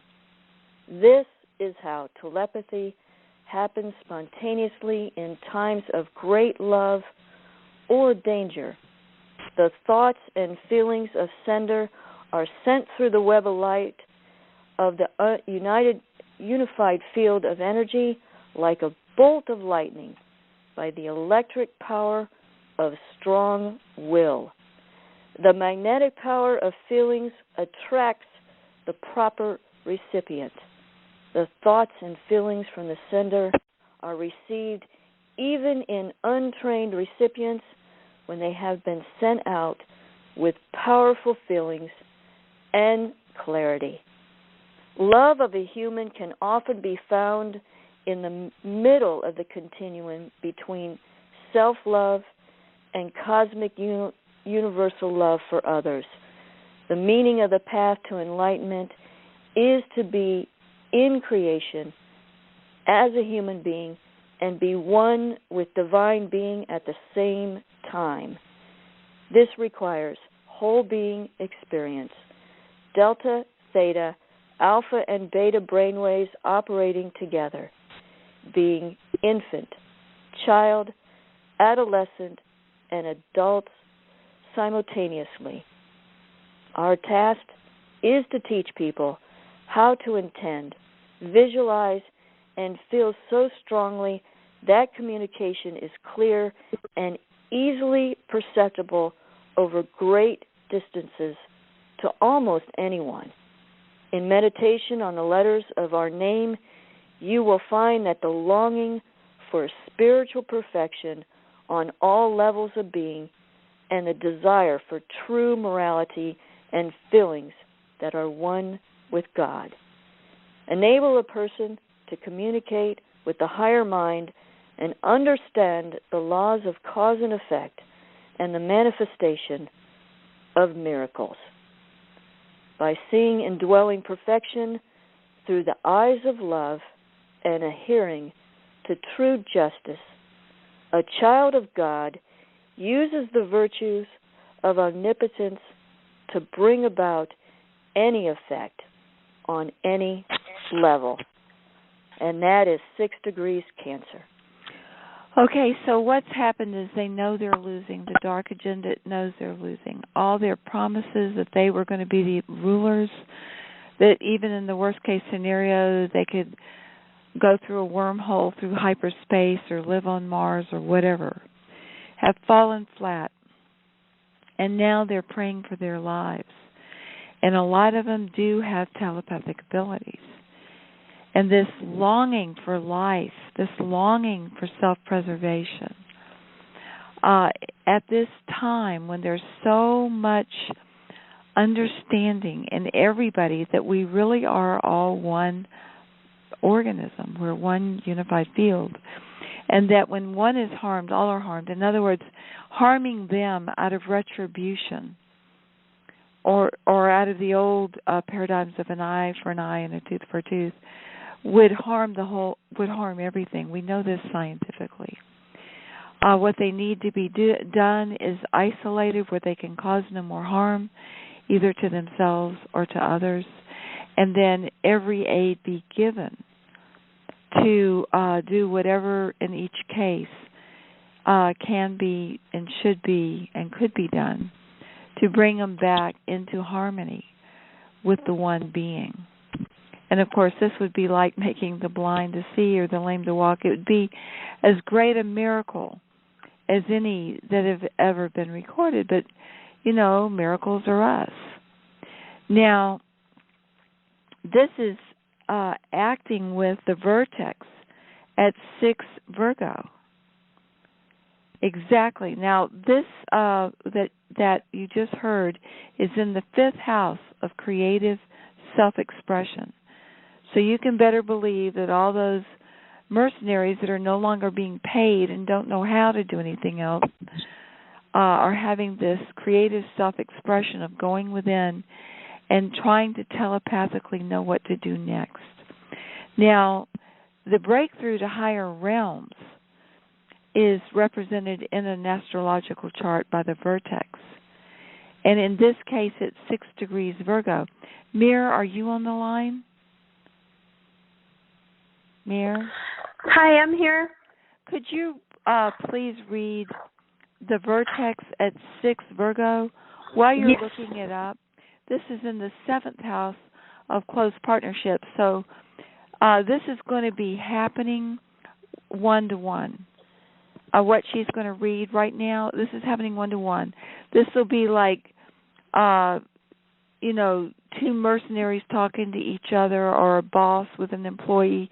Say it's a part of some agency where they know they're going to be out of work real soon because things are changing, or maybe it's 2 cellmates, or maybe it's 2 ETs that are about to land. But this is a one-on-one with close partnerships, doorway to higher realms. So, Mir, do you have 6 Virgo? Yes. Okay, good. Can I just say one thing? And everybody remember, as Marianne and Mir read these angels, to ask them into your life and ask them to initiate you, give you strategy, wisdom, and knowledge. And by the way, too, the Benjamin Fulford report today, apparently Bush Sr. or Bush Jr. is negotiating with the good guys. They're anyway, so that goes with that. Yeah, go ahead. Yeah, thank you so much, Elizabeth. I just want to say, too, these are not just angels. These are actually great beings, and these messages are written as angels because many, many people would not be comfortable knowing these are great beings. But it's also true that these great beings have angels that help them carry out their deals, and angels are a different evolution than humans. They are Davic evolution, and it's a whole different story, which we'll go into if you can remind me soon. But Mir, could you read 6 Virgo? Yes. Zagriona, Zagrina, the angels of teaching. Beloved, teachers have a responsibility for taking burdens of ignorance and fear from students and transforming these into spiritual growth and opportunities. There is no greater calling and act of service. Great is the joy in heaven when a teacher and student connect so that a spark of divine recognition bursts into flames of higher understandings and abilities. We inspire teaching in its wildest application. Teachers, writers, journalists, and editors are inspired and protected by us. In Islam, there is an ancient name for those we serve, the Rasuls, meaning the great teachers and prophets. Through the long line of spiritual teachers stretching throughout history, through their deeds and their words written in books, lighted sparks have remained alive even through the darkest nights. So great is the full scope of grace and mercy coming through acts of teaching that the angels of heaven stand in awe at the power and majesty of teaching and the written word. Teachers following spiritual inner guidance are initiators of those whose lives come under their sphere of influence. They do this by being conduits of high knowing, grace, mercy, harmony, justice, transmutation, enlightenment, and happiness. True teaching is a function of higher intellectual faculties, of knowing in its keenest sense. The soul is eternal. Before one's present lifetime, many experiences have been garnered on the journey to perfection. Through the qualities represented by the letters of Zagriona, teachers renew intellectual gifts and talents that have been gleaned in former lives. Artistic faculties are awakened. Abilities develop. Clothing abstract ideas in words that are easy to grasp, cheerfulness, and skills in bringing about gaiety and amusement are heightened. Sublime happiness awakens the greatest learning in both the teacher and the student. When people call on us to assist with teaching others, we secure not only abilities themselves, but also means by which one can be successful in a career. To bring about an increase of intellectual talents and abilities in self and others, meditate on the qualities represented by the letters of our name, and know that a true teacher is not necessarily one at the front of a literal classroom, but one whose very essence and way of living models patterns from which others may learn. Zagriona, the Angels of Teaching. So what we're going to hear about later, I think, is like we just heard about the 4 people who appeared at this workshop. I think we're going to hear tales of telepathy and actual materializations of teachers down the road when survivors of these dark Illuminati armies and corporations and so forth tell their tales of these times. They're going to talk about how they had these one-on-one interactions with great teachers that helped them survive and help them heal and help them become enlightened. Now, the other 6 degrees is where Saturn is. And Saturn will have its way. Anyone who knows about Saturn knows that Saturn has its way. It's the great taskmaster.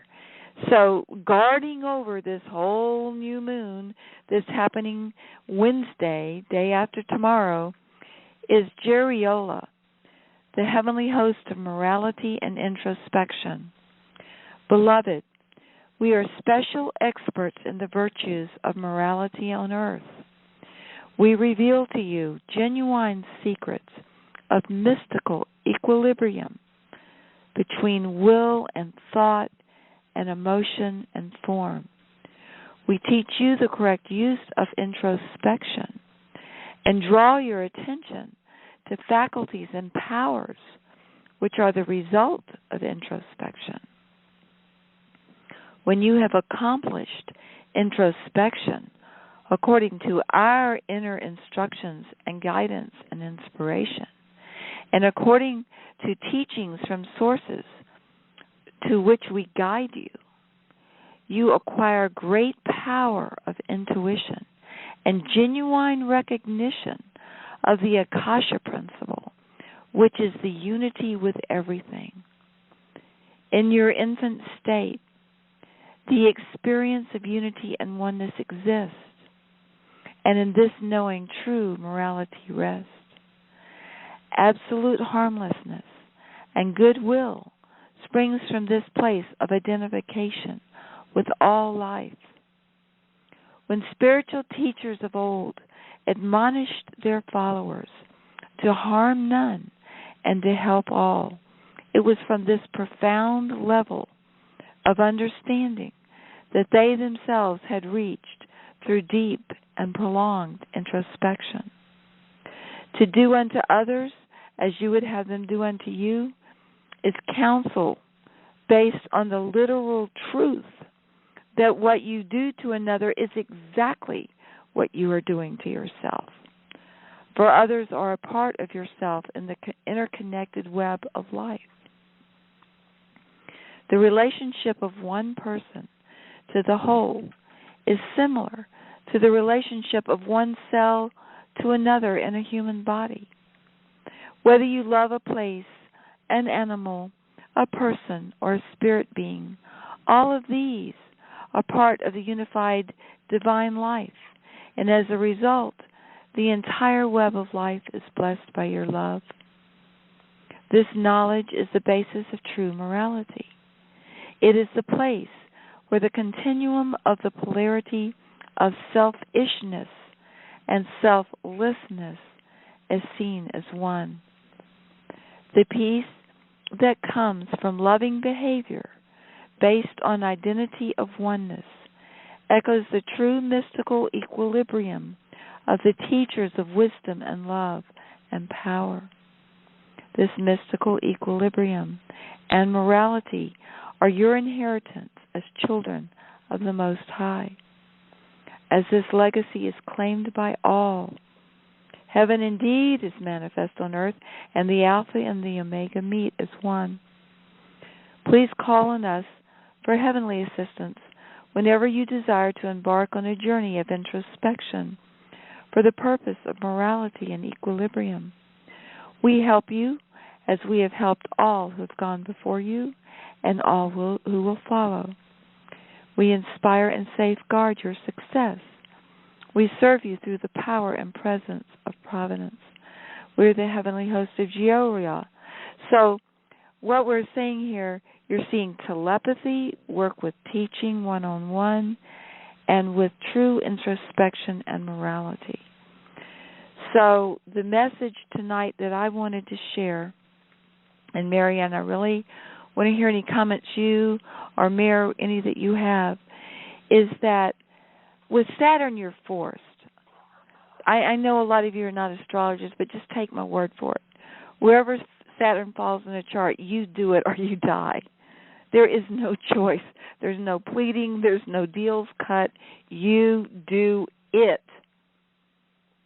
And in this chart, Saturn is at the place of introspection, morality, so we're going to all be doing telepathically. And we're going to probably all have one-on-one teachers. See how this works together? Probably spirit beings. Some people will have an actual person,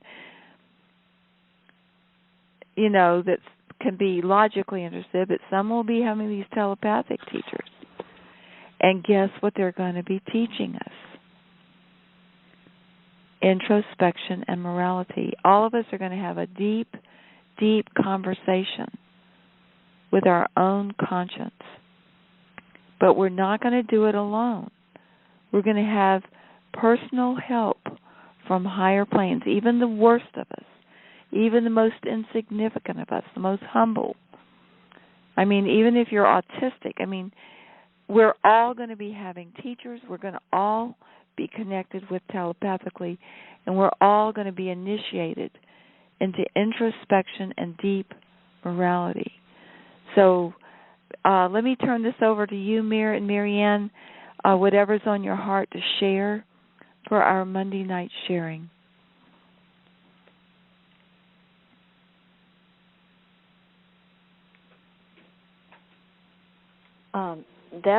Thank you, Cynthia.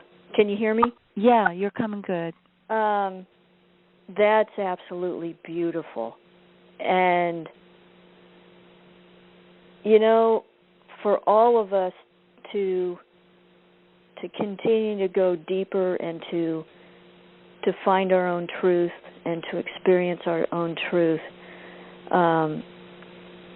that is what it's all about. And for these beings who are of the Cabal, it's a healing, and it's a deep, deep healing for them. and it's actually very, very beautiful for all of us. And this is a great time, and it just keeps getting better. So that's all I have to say, but I'm excited, and the energies are coming in now, and 11/11's coming up, so yay. Thank you. Thank you, hon. And notice it's 11/11, right? That's right. Wow. New moon.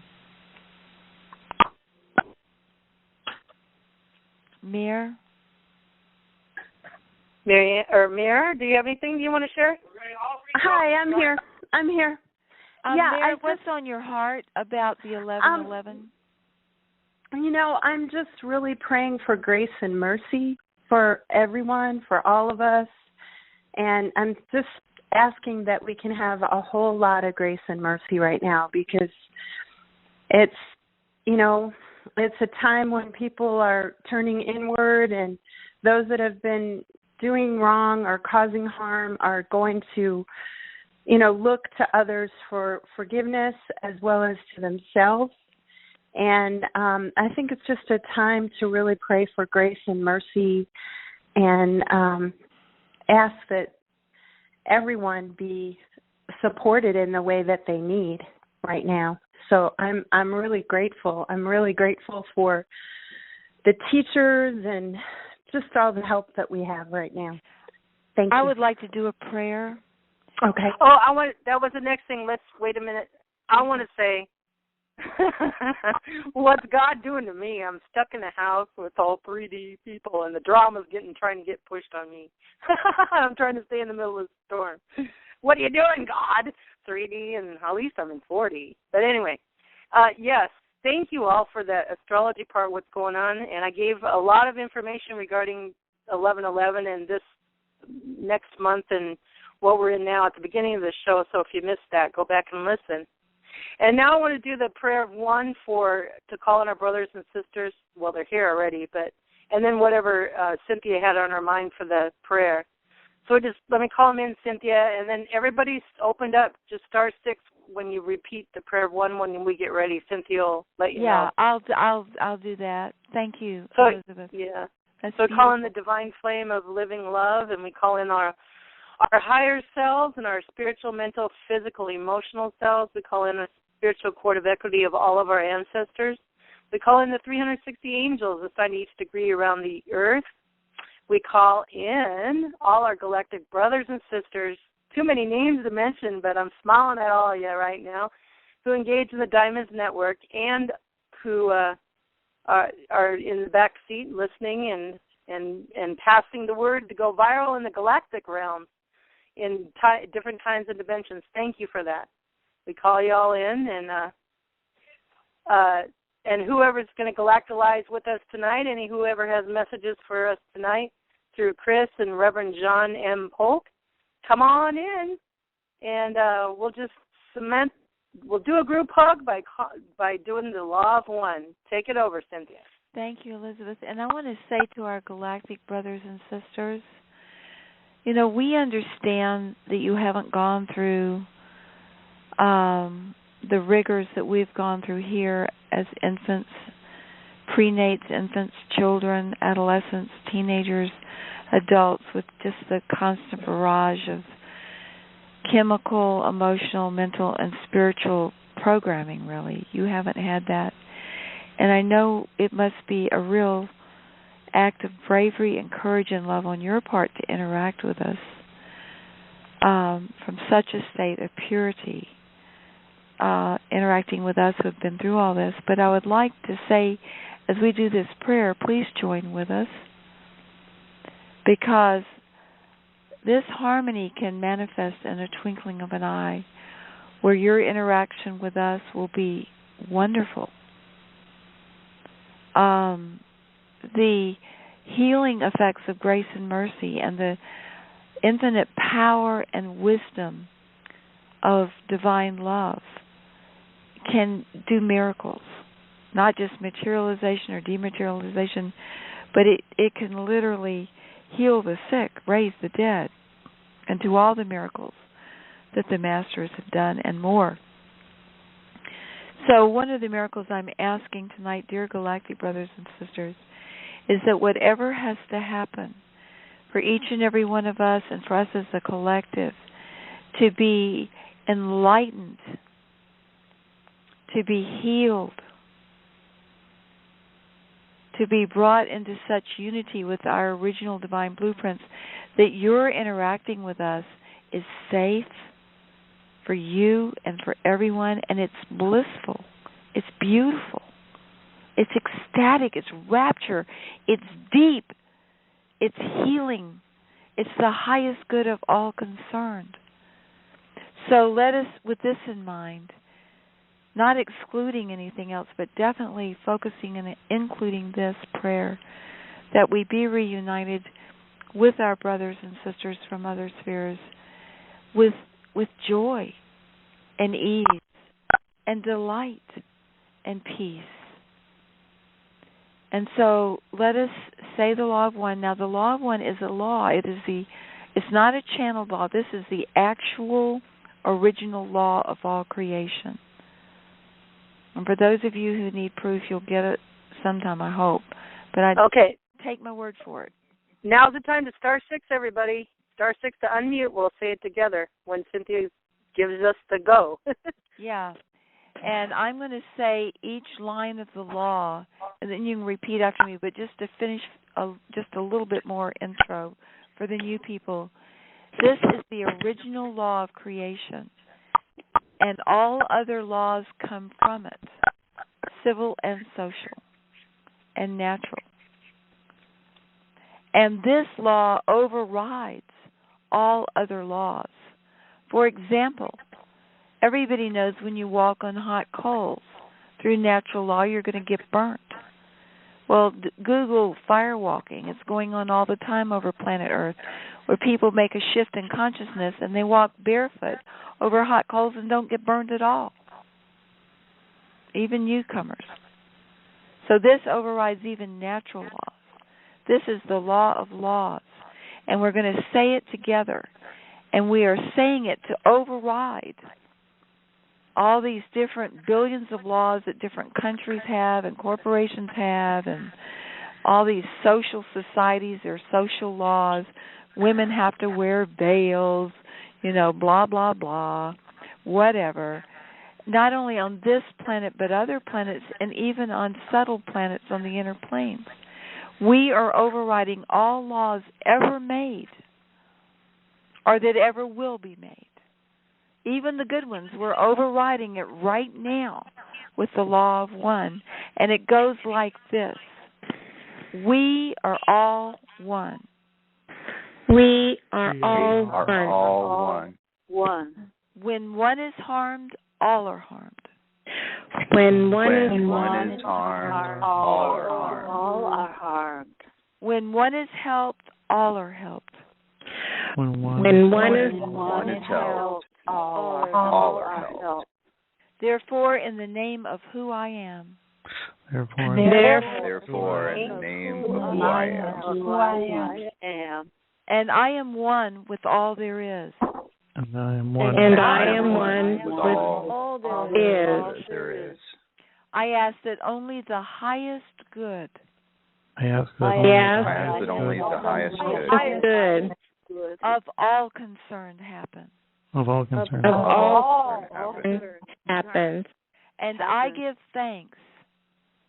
And I give thanks. That this is done. That this is done. So be it, and so it is. So be it, and so it is. Namaste, everybody. Namaste. Thank you, guys. Thank you. Absolutely. I'm muting out. I'm muting out. Thank you, Cynthia, Marianne, Amir. Thank you so much. Well, let's bring Christopher and Reverend John M. Polk back. How are you guys doing?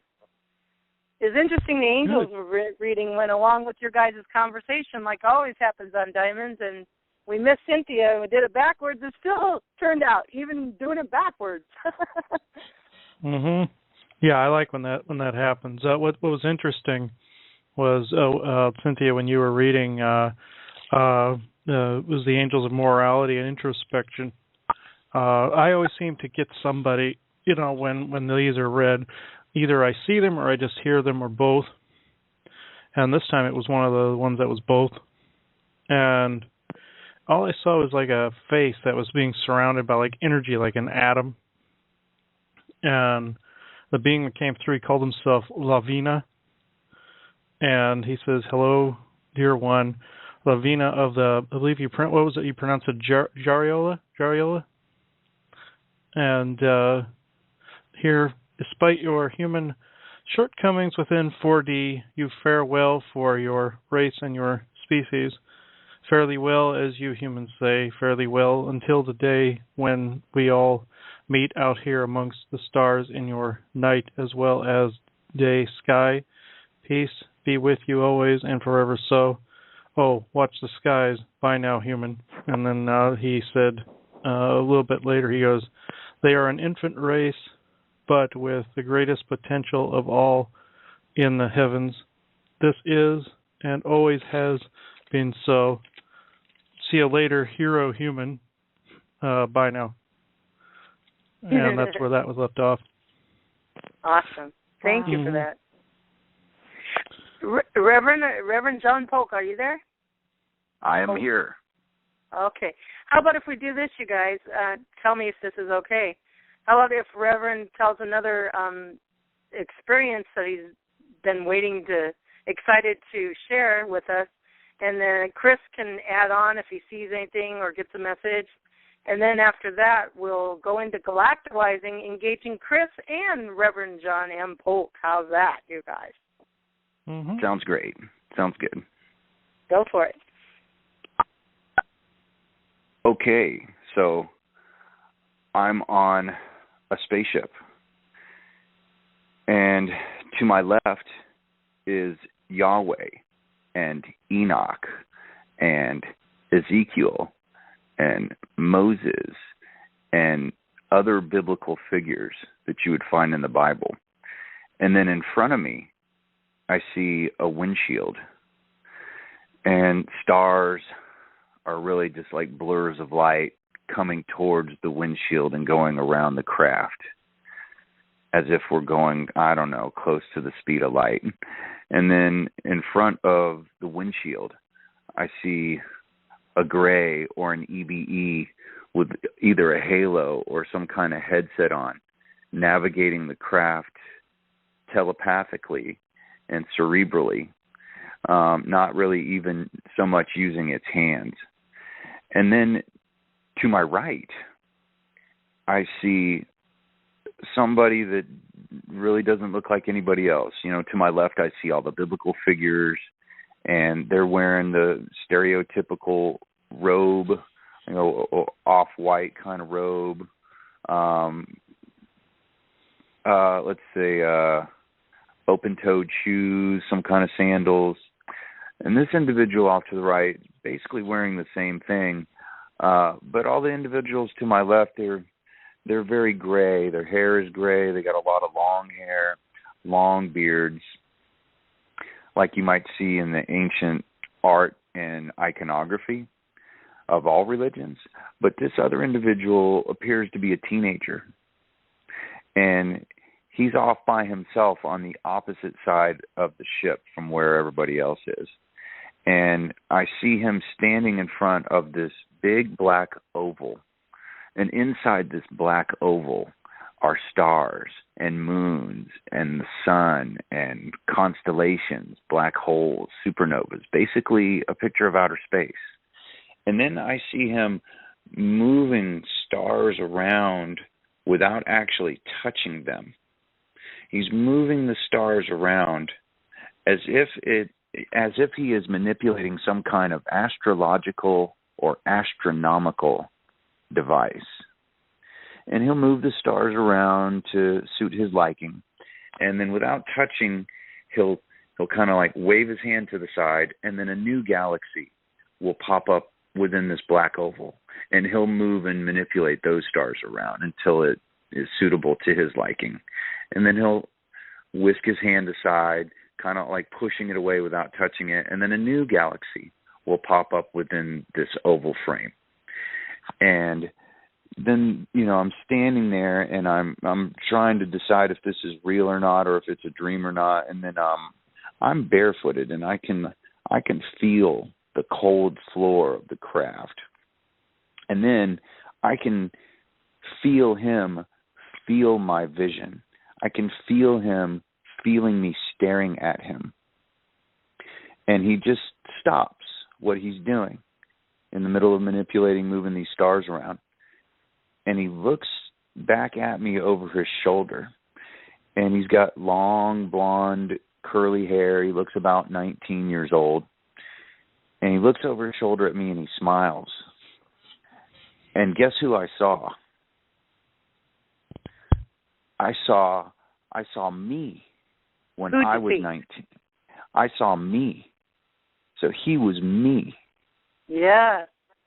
Oh, it just blew my mind. And the more I go up on this ship, the more biblical figures appear. Like at first, it was just me, Yahweh, and Enoch. And then eventually, Jesus Christ became part of the mix. And then Moses became part of the mix. And then Ezekiel became part of the mix. And then Elijah became part of the mix. And every time I go on the ship, there's more biblical figures on the ship. How did you know that? How did you know that was you when you looked and he looked at you? Did you just get a knowing in your heart, or how? It looked just like it's funny. I'm looking at a picture of myself in my home when I was in high school, and I had long blonde curly hair, and it's me. It was clearly me. It was me as a teenager. However, that particular alien self, if you will, within my group of concurrent selves, within my own body, mind, spirit, God self, is perhaps a few 100,000 or more years old. Just because he's in a physical container of a teenager, does not mean that he is bound mentally and spiritually by, his exo container.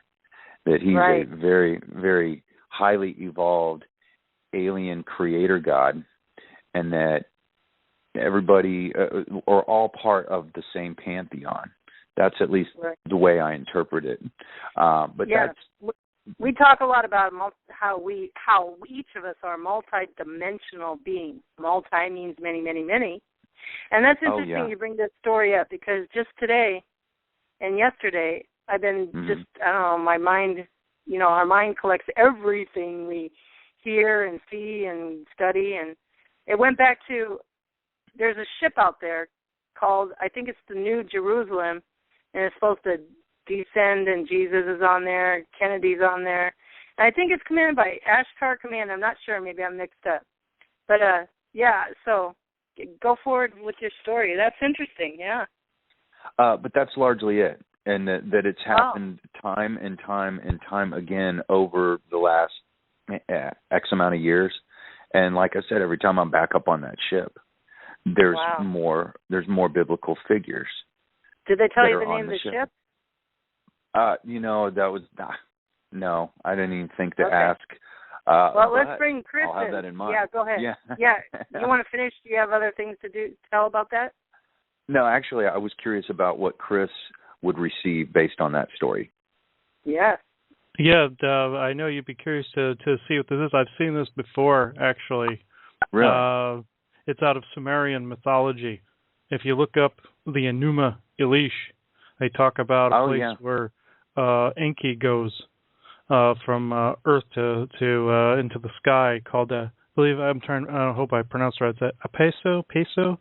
I don't know how to pronounce the Sumerian word, but that's the home he goes to. And, before you guys go forward, I want to add too that this is not just this is reality, because let me remind everybody, if you follow Diamonds, we've had Ray Kozalovic on our shows a lot, and he's actually met and went on ships. They come and pick him up on Earth, 32 or maybe more now beings, and he's made drawings on them. They're on the YouTube channel. There's YouTube with Ray on there, and it shows all the pictures as he's doing the show, the 32 pictures.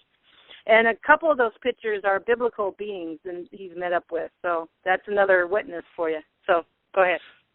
Okay. As I was saying, I know the biblical figures are from a world called Lanulos. I've dealt with them before, but I'm also seeing aboard this ship the Council of Elohim. That's where Yahweh / Jesus Christ would be included, and Enoch / Metatron has been up there. I've dealt with him on many occasions. I see Michael walking around up there too.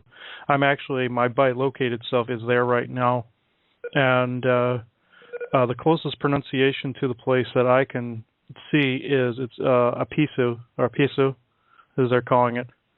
And I'm looking around, and I could see, as you were talking about the man with the galaxies, I could see them with I could see him moving star formations and everything. I was looking into the past like I did before with the council, but this time I'm also standing there in real time, and this is very similar to the chamber of the council chamber of the Elohim, Council of Light, when I've dealt with them. And I do believe it's in the same location. It's just on an upper deck of this vessel. So you and I have been to the same vessel. It's in a different vibration. It's in the in between somewhere in 6th or 7th densities, all the way up to 12th or higher, and it kind of drifts between. But this is an actual, like, the size of a city, and this is also where I've seen Enki, Enlil, and Anu as well. Hey, Chris, do you see me up there? Metatron's one of my guys. Just curious. Oh, take a peek. me too. Yeah. Yes, I see Metatron up there too. Mm-hmm. Yeah, he's standing there. When I saw him in a robe, but did you see me up there? Yeah, there's a little girl running around up there. I see a child running around. And Reverend and Cynthia's probably there. Marianne, Mare, and Lily. But we're grouping together, guys. But hello. Yeah. Chris, this is Anna. Oh, hi, Anna. Hi. I have a personal question. It's regarding the John looking into the black oval and manipulating the galaxies.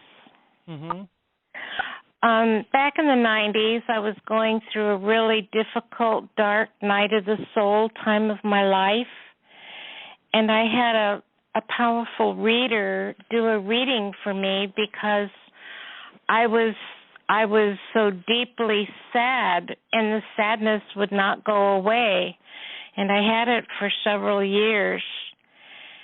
And the part of the reading I remember the most was he said that I was in charge of the galaxy, and that I abandoned it because I felt alone.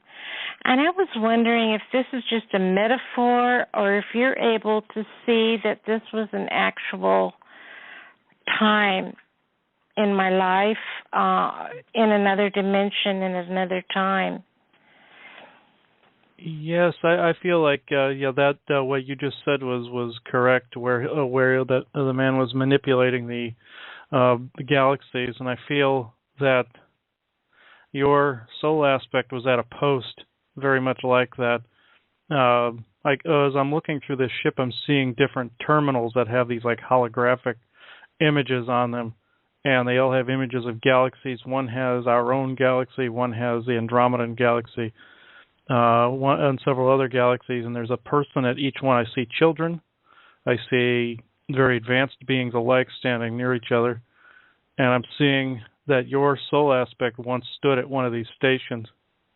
While I'm standing on board this ship, it's massive. It's almost akin to Tyler's ship, but only this one is a much higher vibration, extremely high vibration. Are you able to identify the soul self? Yes. I can see a Syrian star being standing at a terminal and working with a computer, working on several galaxies at once, but there's one that stands out, and it's all white with a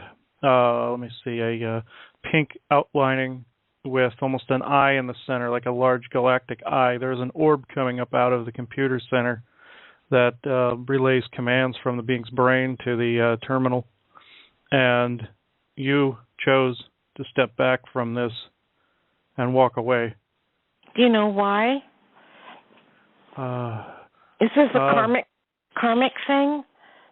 Let me see. There was something that you did not want to do with the galaxy.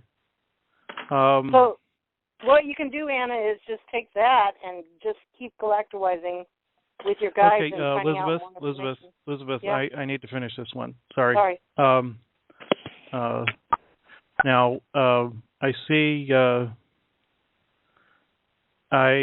this orb that your hand was on, and then you saw something in the energy pattern you didn't like, and you had to walk away, or you chose to walk away, excuse me. And why they're not giving me the reason? There's something that came up on the screen that alerted you. You didn't like it, and you walked away, more like ran away from it. And there started the story of you coming to Earth. And let me see. Okay, this place has no time. It's only a space of, it's an apex of multiple times. And past and future have no meaning here. Only the moment. This moment led you to exit that moment and enter the human linear time construct. And that is where your story began. Thank you, Chris. You're welcome. Oh, that was a strong one. Thank you for your patience, everyone. That's okay. Oh. Thank you, Anna. Yeah, that was a strong vibrational one. I was in the middle of a channeling, Elizabeth. That's why I couldn't stop doing that. Sorry, dear. Okay. Reverend John, did you get anything? We'll give Chris a little break. Did you get anything Any thoughts of anything come up? Chris helps me fill in many blanks. I believe we all can receive telepathically, and we all channel, and we're all mediums to at least a greater or lesser extent, but some more than others. And Chris can dig a little deeper than I can, which is fine with me. That's why I'm very, very open to having these open conversations, and everybody's input and questions are valid, because it helps to tell the story more complete, I do believe. But I've got another one that I'm positive that Chris will be able to expand upon if we have time. Okay. It's okay with me if it's okay with Chris. Mm-hmm. Yeah, I can do it. Okay, so this is in my book. I call it Cheating Time in Another Dimension. Cheating time in another dimension. So I'm on a spacecraft, and totally different case scenario. I'm sitting down, and I'm sitting down next to 4 human-like individuals, and we're all sitting next to each other. I don't know. I can't really explain it. Maybe on some kind of bench. Seems like it's metallic as far as what it's made of. And the 3 people next to me, they look human. They look, you wouldn't be able to notice them. They wouldn't stand out in a crowd. They would look just like any other human. But the one on the end, the furthest one from me, was probably 8 foot tall and was Asian in appearance and had really huge eyes and eye orbits. And we start talking, or actually he starts talking to me, and he says, you realize that we're going to have to take you for 300 years to teach you the Akashic record and the sacred secret knowledge of the universe. And I was so excited and I was so happy. I said, I've been praying for this my whole life. I knew something like this was going to happen to me. And then all of a sudden I stopped dead in my tracks and I said, but it can't happen now. And he said, why not? And I said, because I just fell in love. I'm so deeply in love with the love of my life. And we're incredibly happy. It's been over 3 years now. I've never been in love like this before. We've been together in multiple lifetimes. And if you take me for 300 years, she is going to think that I was murdered. My family is going to think that I was murdered. All of my close friends, all my business connections, all they're going to know is that my body is missing. They're not going to know what happened to me. And they're going to come to the conclusion that I was murdered. And I cannot leave the 3D earth plane thinking it's, my family and especially the woman of my love, of my life. I can't leave her right now. And I said, but I got an idea. Let me spin it at you. Allow me to cheat time in another dimension. So put me into a dimension where I, on the 3D earth plane, will only be gone for 72 hours. I'll only be gone for 3 days to them. But in actuality, I will be gone for 300 years. And the big Asian 8-foot-tall ET basically says to me, you can't do that. I'm like, well, why not? He said, because you've used up all of your cheating time in another dimension bargaining chips in your past lifetimes. You have no more bargaining chips left at all. So this is not a unique concept to you. You've already done it, and you don't have any more bargaining chips left. So then I come up with another concept.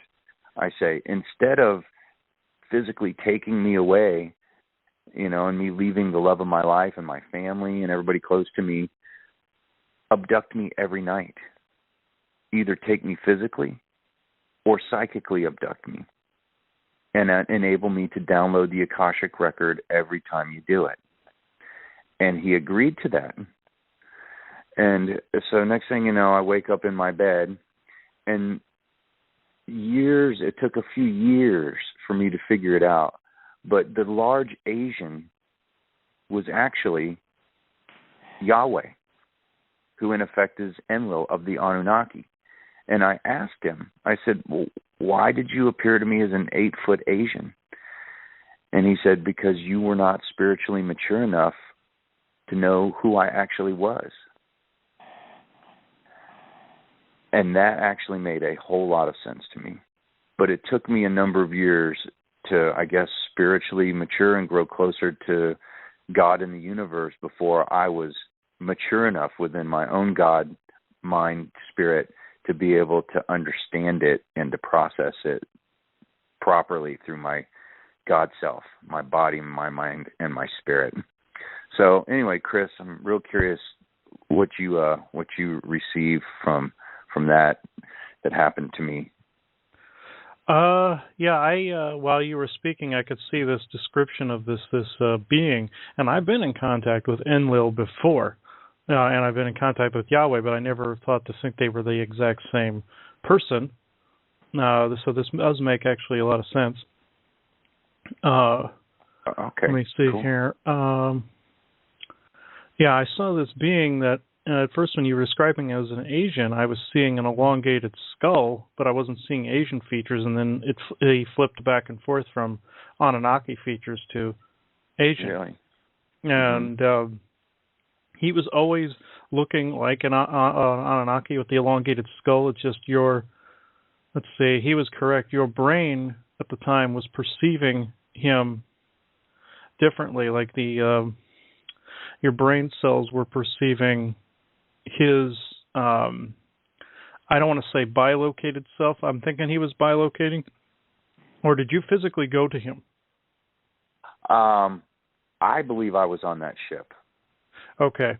Because I'm seeing elements of both worlds here, like there's a bilocation type factor here and there's a physical type factor here on both sides. So like he bilocated and was able to like almost like kind of transmorph himself to your location and then transmorphed you to him, if that makes sense. It does, totally. Okay. And okay, I'm seeing. This is weird looking at him. I've interacted with Enlil before. It's like at first I was interacting with his past self in the time of the flood, and I could interact with him in that time continuum. And let's see, he wasn't very nice at that point, and no. or he was corrupted at that point. But now I see the current self of his, and I interact with him all the time. And I'm seeing you standing there, and he's making a joke, saying, like what you were saying about the cheating, and the reason you came up with the whole time differential thing is that your latent memories were surfacing of when you had done it before, but since you had forgotten, you felt it was a brand new idea, but you actually had done that, like he said, in past lives, but you came up with it as like it was brand new each and every time, because since you were in a physical human avatar, pretty much, you thought it was something completely new and different, and it was something that he had said to you on numerous occasions, and that this very same conversation had taken place several times back, where he said, "Well, you only got 3 more uses of it," and you're like, "Oh well, that's later." And now that there's no more laters, let me see here. There's always a way out. There's always a loophole in any contract here. So I'm going to take a look out of curiosity here, and I'm asking him directly. He's showing me a contract, a signed contract, with the ending of. Every time I see, there's a term I see quite often when it involves these beings, and they sign it the dimensional standard. And what they mean by dimensional standard is the current moment in time. Dimensional standard is the moment in time you exist within the omniverse itself. And at this, I see your name, your soul name signed to this. And it's blurred, so I can't see your soul name. But underneath it said, on the 4th period or age of Mithranas, signed by the soul essence of, and I can't read it, in the star age of, I'm trying a hard time pronouncing this one. It's some kind of mathematical equation with a bunch of fractions in it that I can't see because they're shifting everywhere.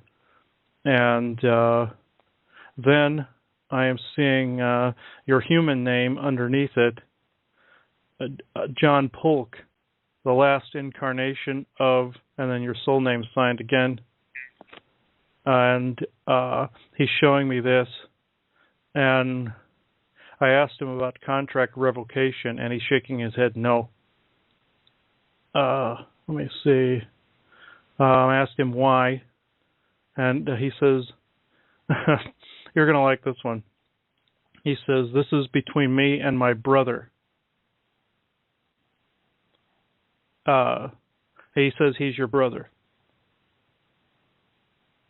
Whoa. He says you chose to, oh man, he's really high vibration. You chose to descend down into the lower densities for a certain number of trials or takes, he would say in like a film term, to put it in film term. You, okay, this is going to be easier if he talks through me. Give me a second.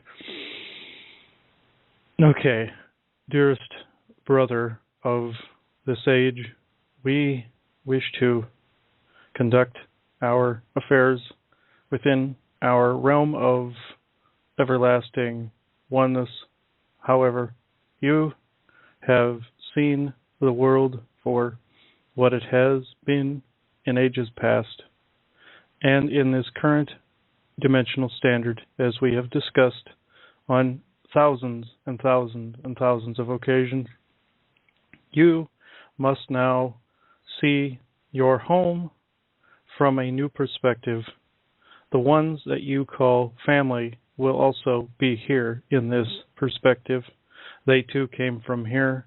You just merely re-met them there upon the earthly existence and plane. We share the same blood, you and I. We are one and the same, you and I. We are of a grouping known as the souls of forever. We are one. However, you are physical. However, I am physical, but I have many physical forms, as do you, my brother. We wish only for you to come home again, as you stated here on this parchment, as you would call it, in human terms. However, this is not parchment. This is only mere energy, though contract can be revoked. This one is as solid as, you would say, metal or stone or any other material which you can think of. And he's starting to laugh. Apparently that was a joke. Let's see. Now I will back off from this one. Our vibration is far too high for him. You will be watched, as you always have been, by our Pleiadian counterparts as well as myself. Goodbye, my brother. Thank you. So, all right. Was that saying that John has many human bodies on this earth? Say all what you said, Chris, in layman's terms. Okay. That's about as layman as Yoeus could get. Let me see. I'll see if I can explain this. I believe he was describing dimensional cells and other lifetimes and things like this. We are one, we are many, is how he was describing it. And I knew him and Jesus were the same, but of course they were separate vessels. They were like almost like father and son. You know, that's how Christ described his Father in heaven. I always believed that was this being Yahweh, but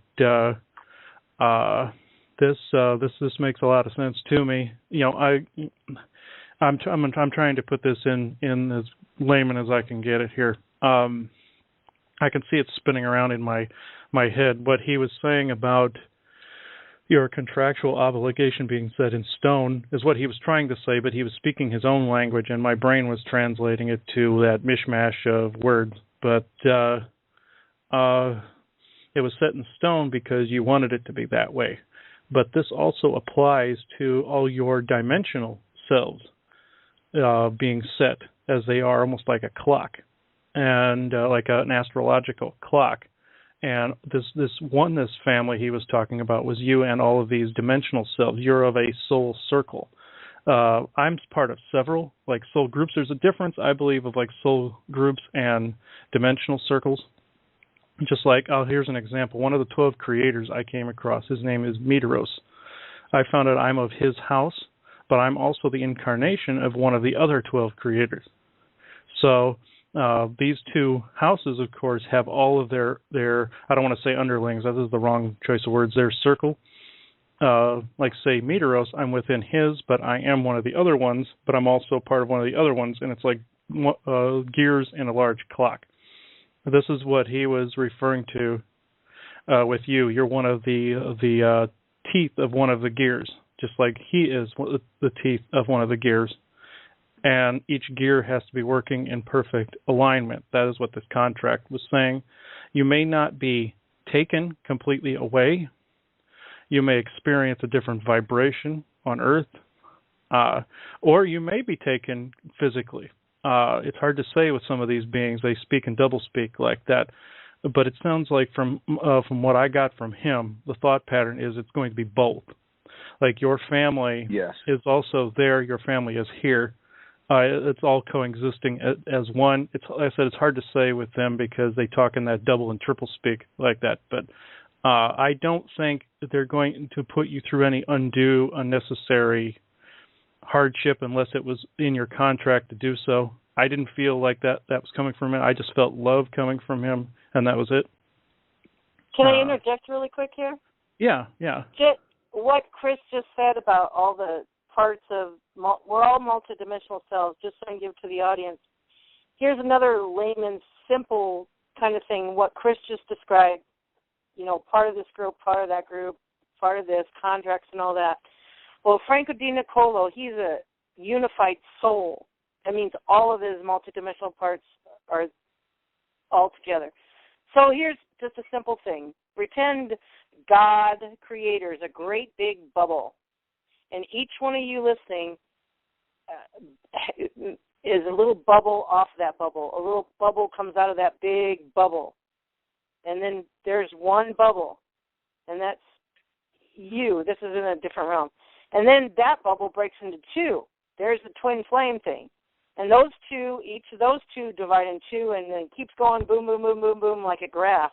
And so that's how we can be parts of different groups. And then that's how we can come together. Like, for example, our twin flames. We can meet our twin flame, which is like the first break-off of the big bubble, the big break-off, so if that makes sense. Okay, go ahead. Yes, I completely agree with that. That got it even more layman than I could put it, but my brain was still in complex mode from when I deal with the Anunnaki. All of a sudden my brain just expands into all these different tiers, and it's hard doing anything in the layman at all. Their layman is so very different than our layman. It's worlds apart.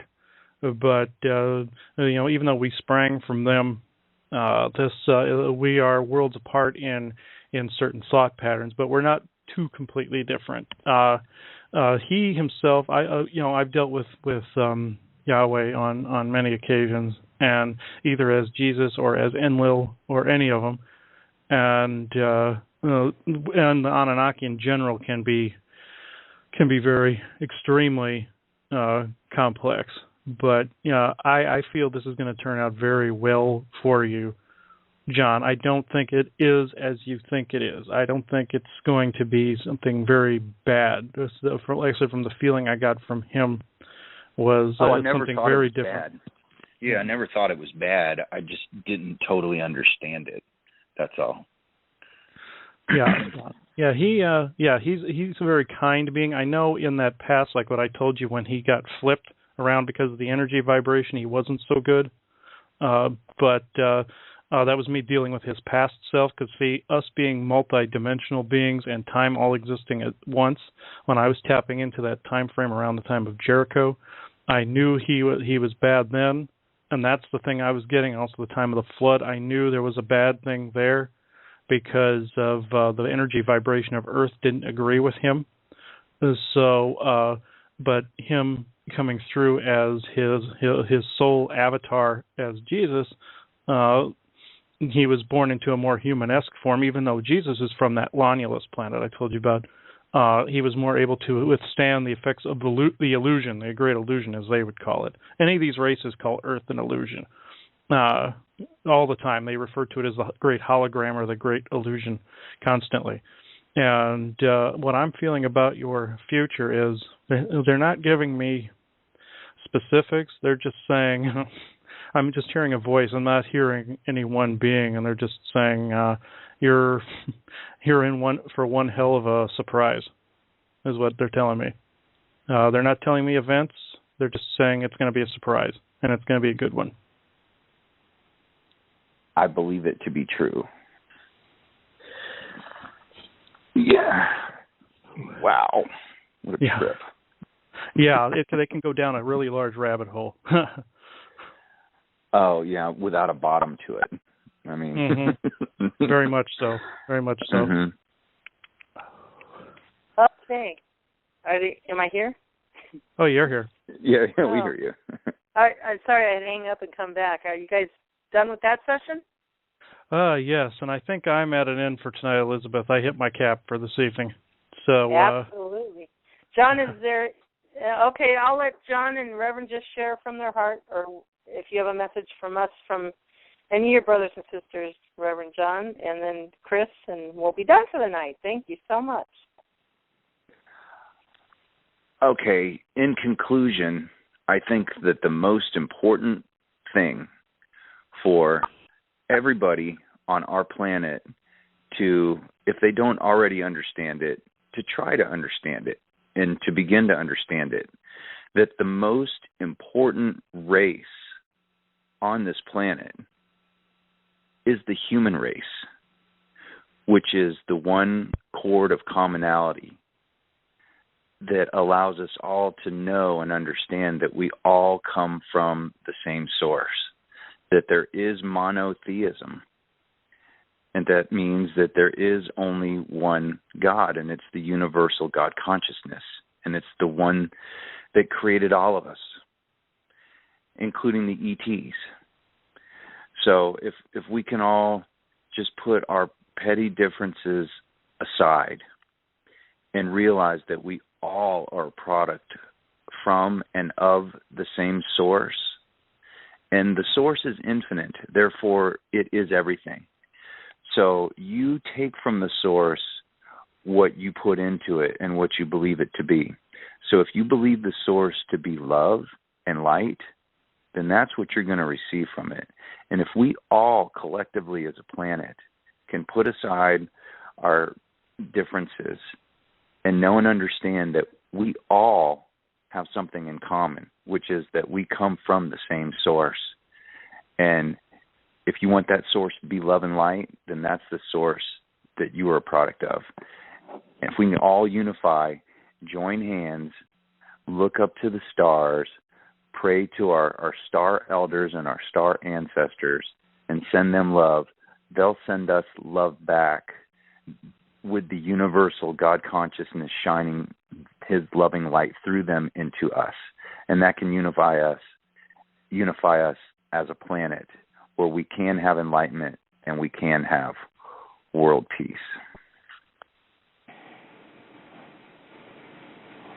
And Chris, you want to say anything? And stay tuned, Reverend John M. Polk. Yes, in conclusion to what was said tonight, I completely agree to that. We have to not only put aside all differences, we have to manifest in this world that we don't have differences at all, or we don't have anything bad going on. Even if we do, we don't. And I tell people that I speak to all the time this, that are worrying about the chemtrails and the and CERN and weather control and all of this, that you have to manifest this differently. Yes, it's prudent to pay attention to this stuff. It's prudent to pay attention to what the dark agenda is doing and all of this. And I always tell them the greatest weapon we have is the fact that we acknowledge our oneness, even with them. This is something they cannot handle. So they will either leave or become part of it. That's their decision. But I believe, in concluding this, and I want to say that we, I always say we are all one, just exactly like how we always say. And manifesting is the most important part of that. I know I'm kind of rambling because I'm coming down from talking to all of them, but that's exactly what I want to say this evening. Thank you. Oh, Chris. Reverend John M. Polk, are you there still? And stay tuned, Chris. And okay, Reverend John M. Polk, and of course Chris and the Diamonds Network. Stay tuned. I'll be getting a hold of you. I have something cooking in my heart, and it's regarding boots on the ground. What I mean is physical, tangible relationshiping together, human bodies saying face-to-face, saying hi. And anyway, that's all for the hint.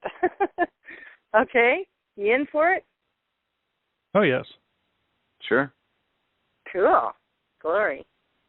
All right, so thank you, guys. And if there's people still on the phone, if you want to come in and add your 2 cents and comment, just say what's on your heart. Go ahead. We'll give you this chance now. No questions for Chris or anything. Or I don't know if Reverend John wants some questions, but come on in. I thought I heard somebody. Is that somebody there? Well, I'm here. It's sunny, and all I can say is it's just incredible what you all shared this evening, and I don't have any. Oh, what happened, Sonny? Yeah, stay tuned for tomorrow's show. Sonny will be on Voices from the Alternative World and Wednesdays and Thursday's show. Thank you, Sonny. That's great. All right. Thank you, Elizabeth. Thank you, Chris, and everybody. And we're having a panel discussion tomorrow, it looks like. We'll be talking about cash and other things. So, cash energy. Okay. Yeah, this was kind of a last-minute decision. I ran it by Candy, and she'd like it to be a panel discussion, so anybody who's available to join us would be more than welcome. And if anybody doesn't know and wants to catch up what we're talking about, it's Cash Free Energy Machine. Cash Foundation released it just recently, and it's going to be a revolution, one of the revolutions in planet Earth, free energy. And I hope Cynthia and Richard can join the panel. Ooh, that'll be nice. If Cynthia's still on, you might want to give her an email tomorrow or tonight, Candy, if she's hung up. Okay. All right. All right. Don and Chris for everything, and Elizabeth. Yes, thank you, everybody, for all this wonderful work. So anybody else want to come on in? Last chance for sharing your heart. This is Joe Lynn. And, hi, Joe Lynn. Hi. As you were just mentioning about tomorrow night, I might share that I just came back from a meeting here at one of the restaurants in our community where about 40 people assembled to discuss this whole cash project. Cool. It was presented with the video being shared and a lot of discussion from the group, a lot of questions, along with a lot of skepticism, looking for answers and proof and something that they could tangibly get their hands on. And so I shared with them just briefly that I was aware of this and some of the things that had surfaced here recently, but didn't make any significant contribution to that because I don't know. But I just thought it might be nice for you to know that there was a significant interest. It was a planned event, and they meet every other week, and so they were somewhat interested in participating to have one built. However, they decided they were a little concerned about the fact that they don't know how concrete that investment would be for those that might want to share in that building. So one of the leaders that was there said he was willing to build one himself and prove it and then bring it back to the group. And so I've sent some of that information to Candy so that she has it. And we can just see where this goes. It looks like it's something new. There's a lot of interest on it, but there also seems to be a real inquiry from some of the engineering people that were there regarding the laws that surround electricity and how it would work with this. Some of them were very experienced. This is just wonderful, Jolene. Can you join our panel discussion tomorrow? It's only an hour from 7:30 to 8:30. Well, I will be glad to invite one or more of the key people that were there tonight to get on the call if at all possible. And perhaps they'll have some questions, and hopefully we'll have a few answers for them so that they can become a little more encouraged factually. Great. Well, that's wonderful. Where did this meeting take place, Jolene?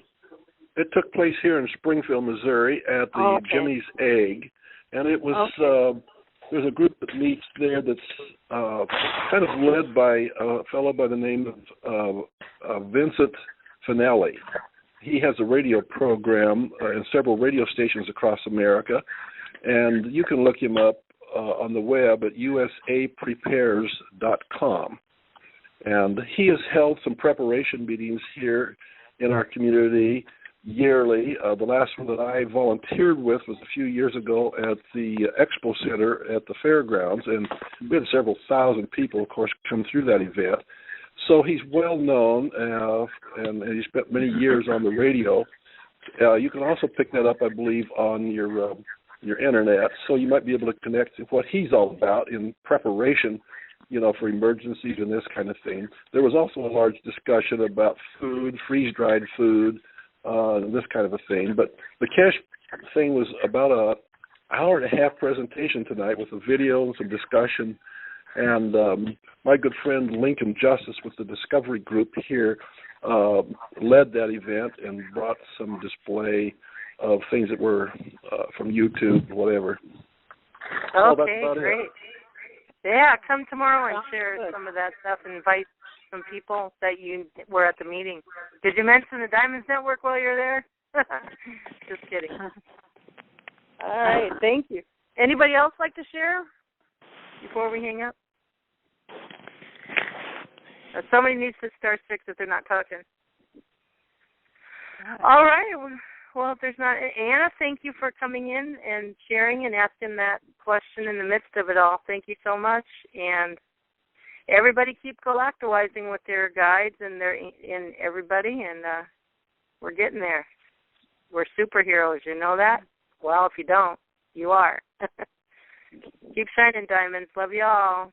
And 314 pound is the reference number on the recorded line. Thank you, Reverend John M. Polk and Diamonds Network guys. You know who you are. And everybody listening, love you all. Elizabeth Diamond, signing off. Thank you. Good night. Thank you. Good night. Thanks, guys.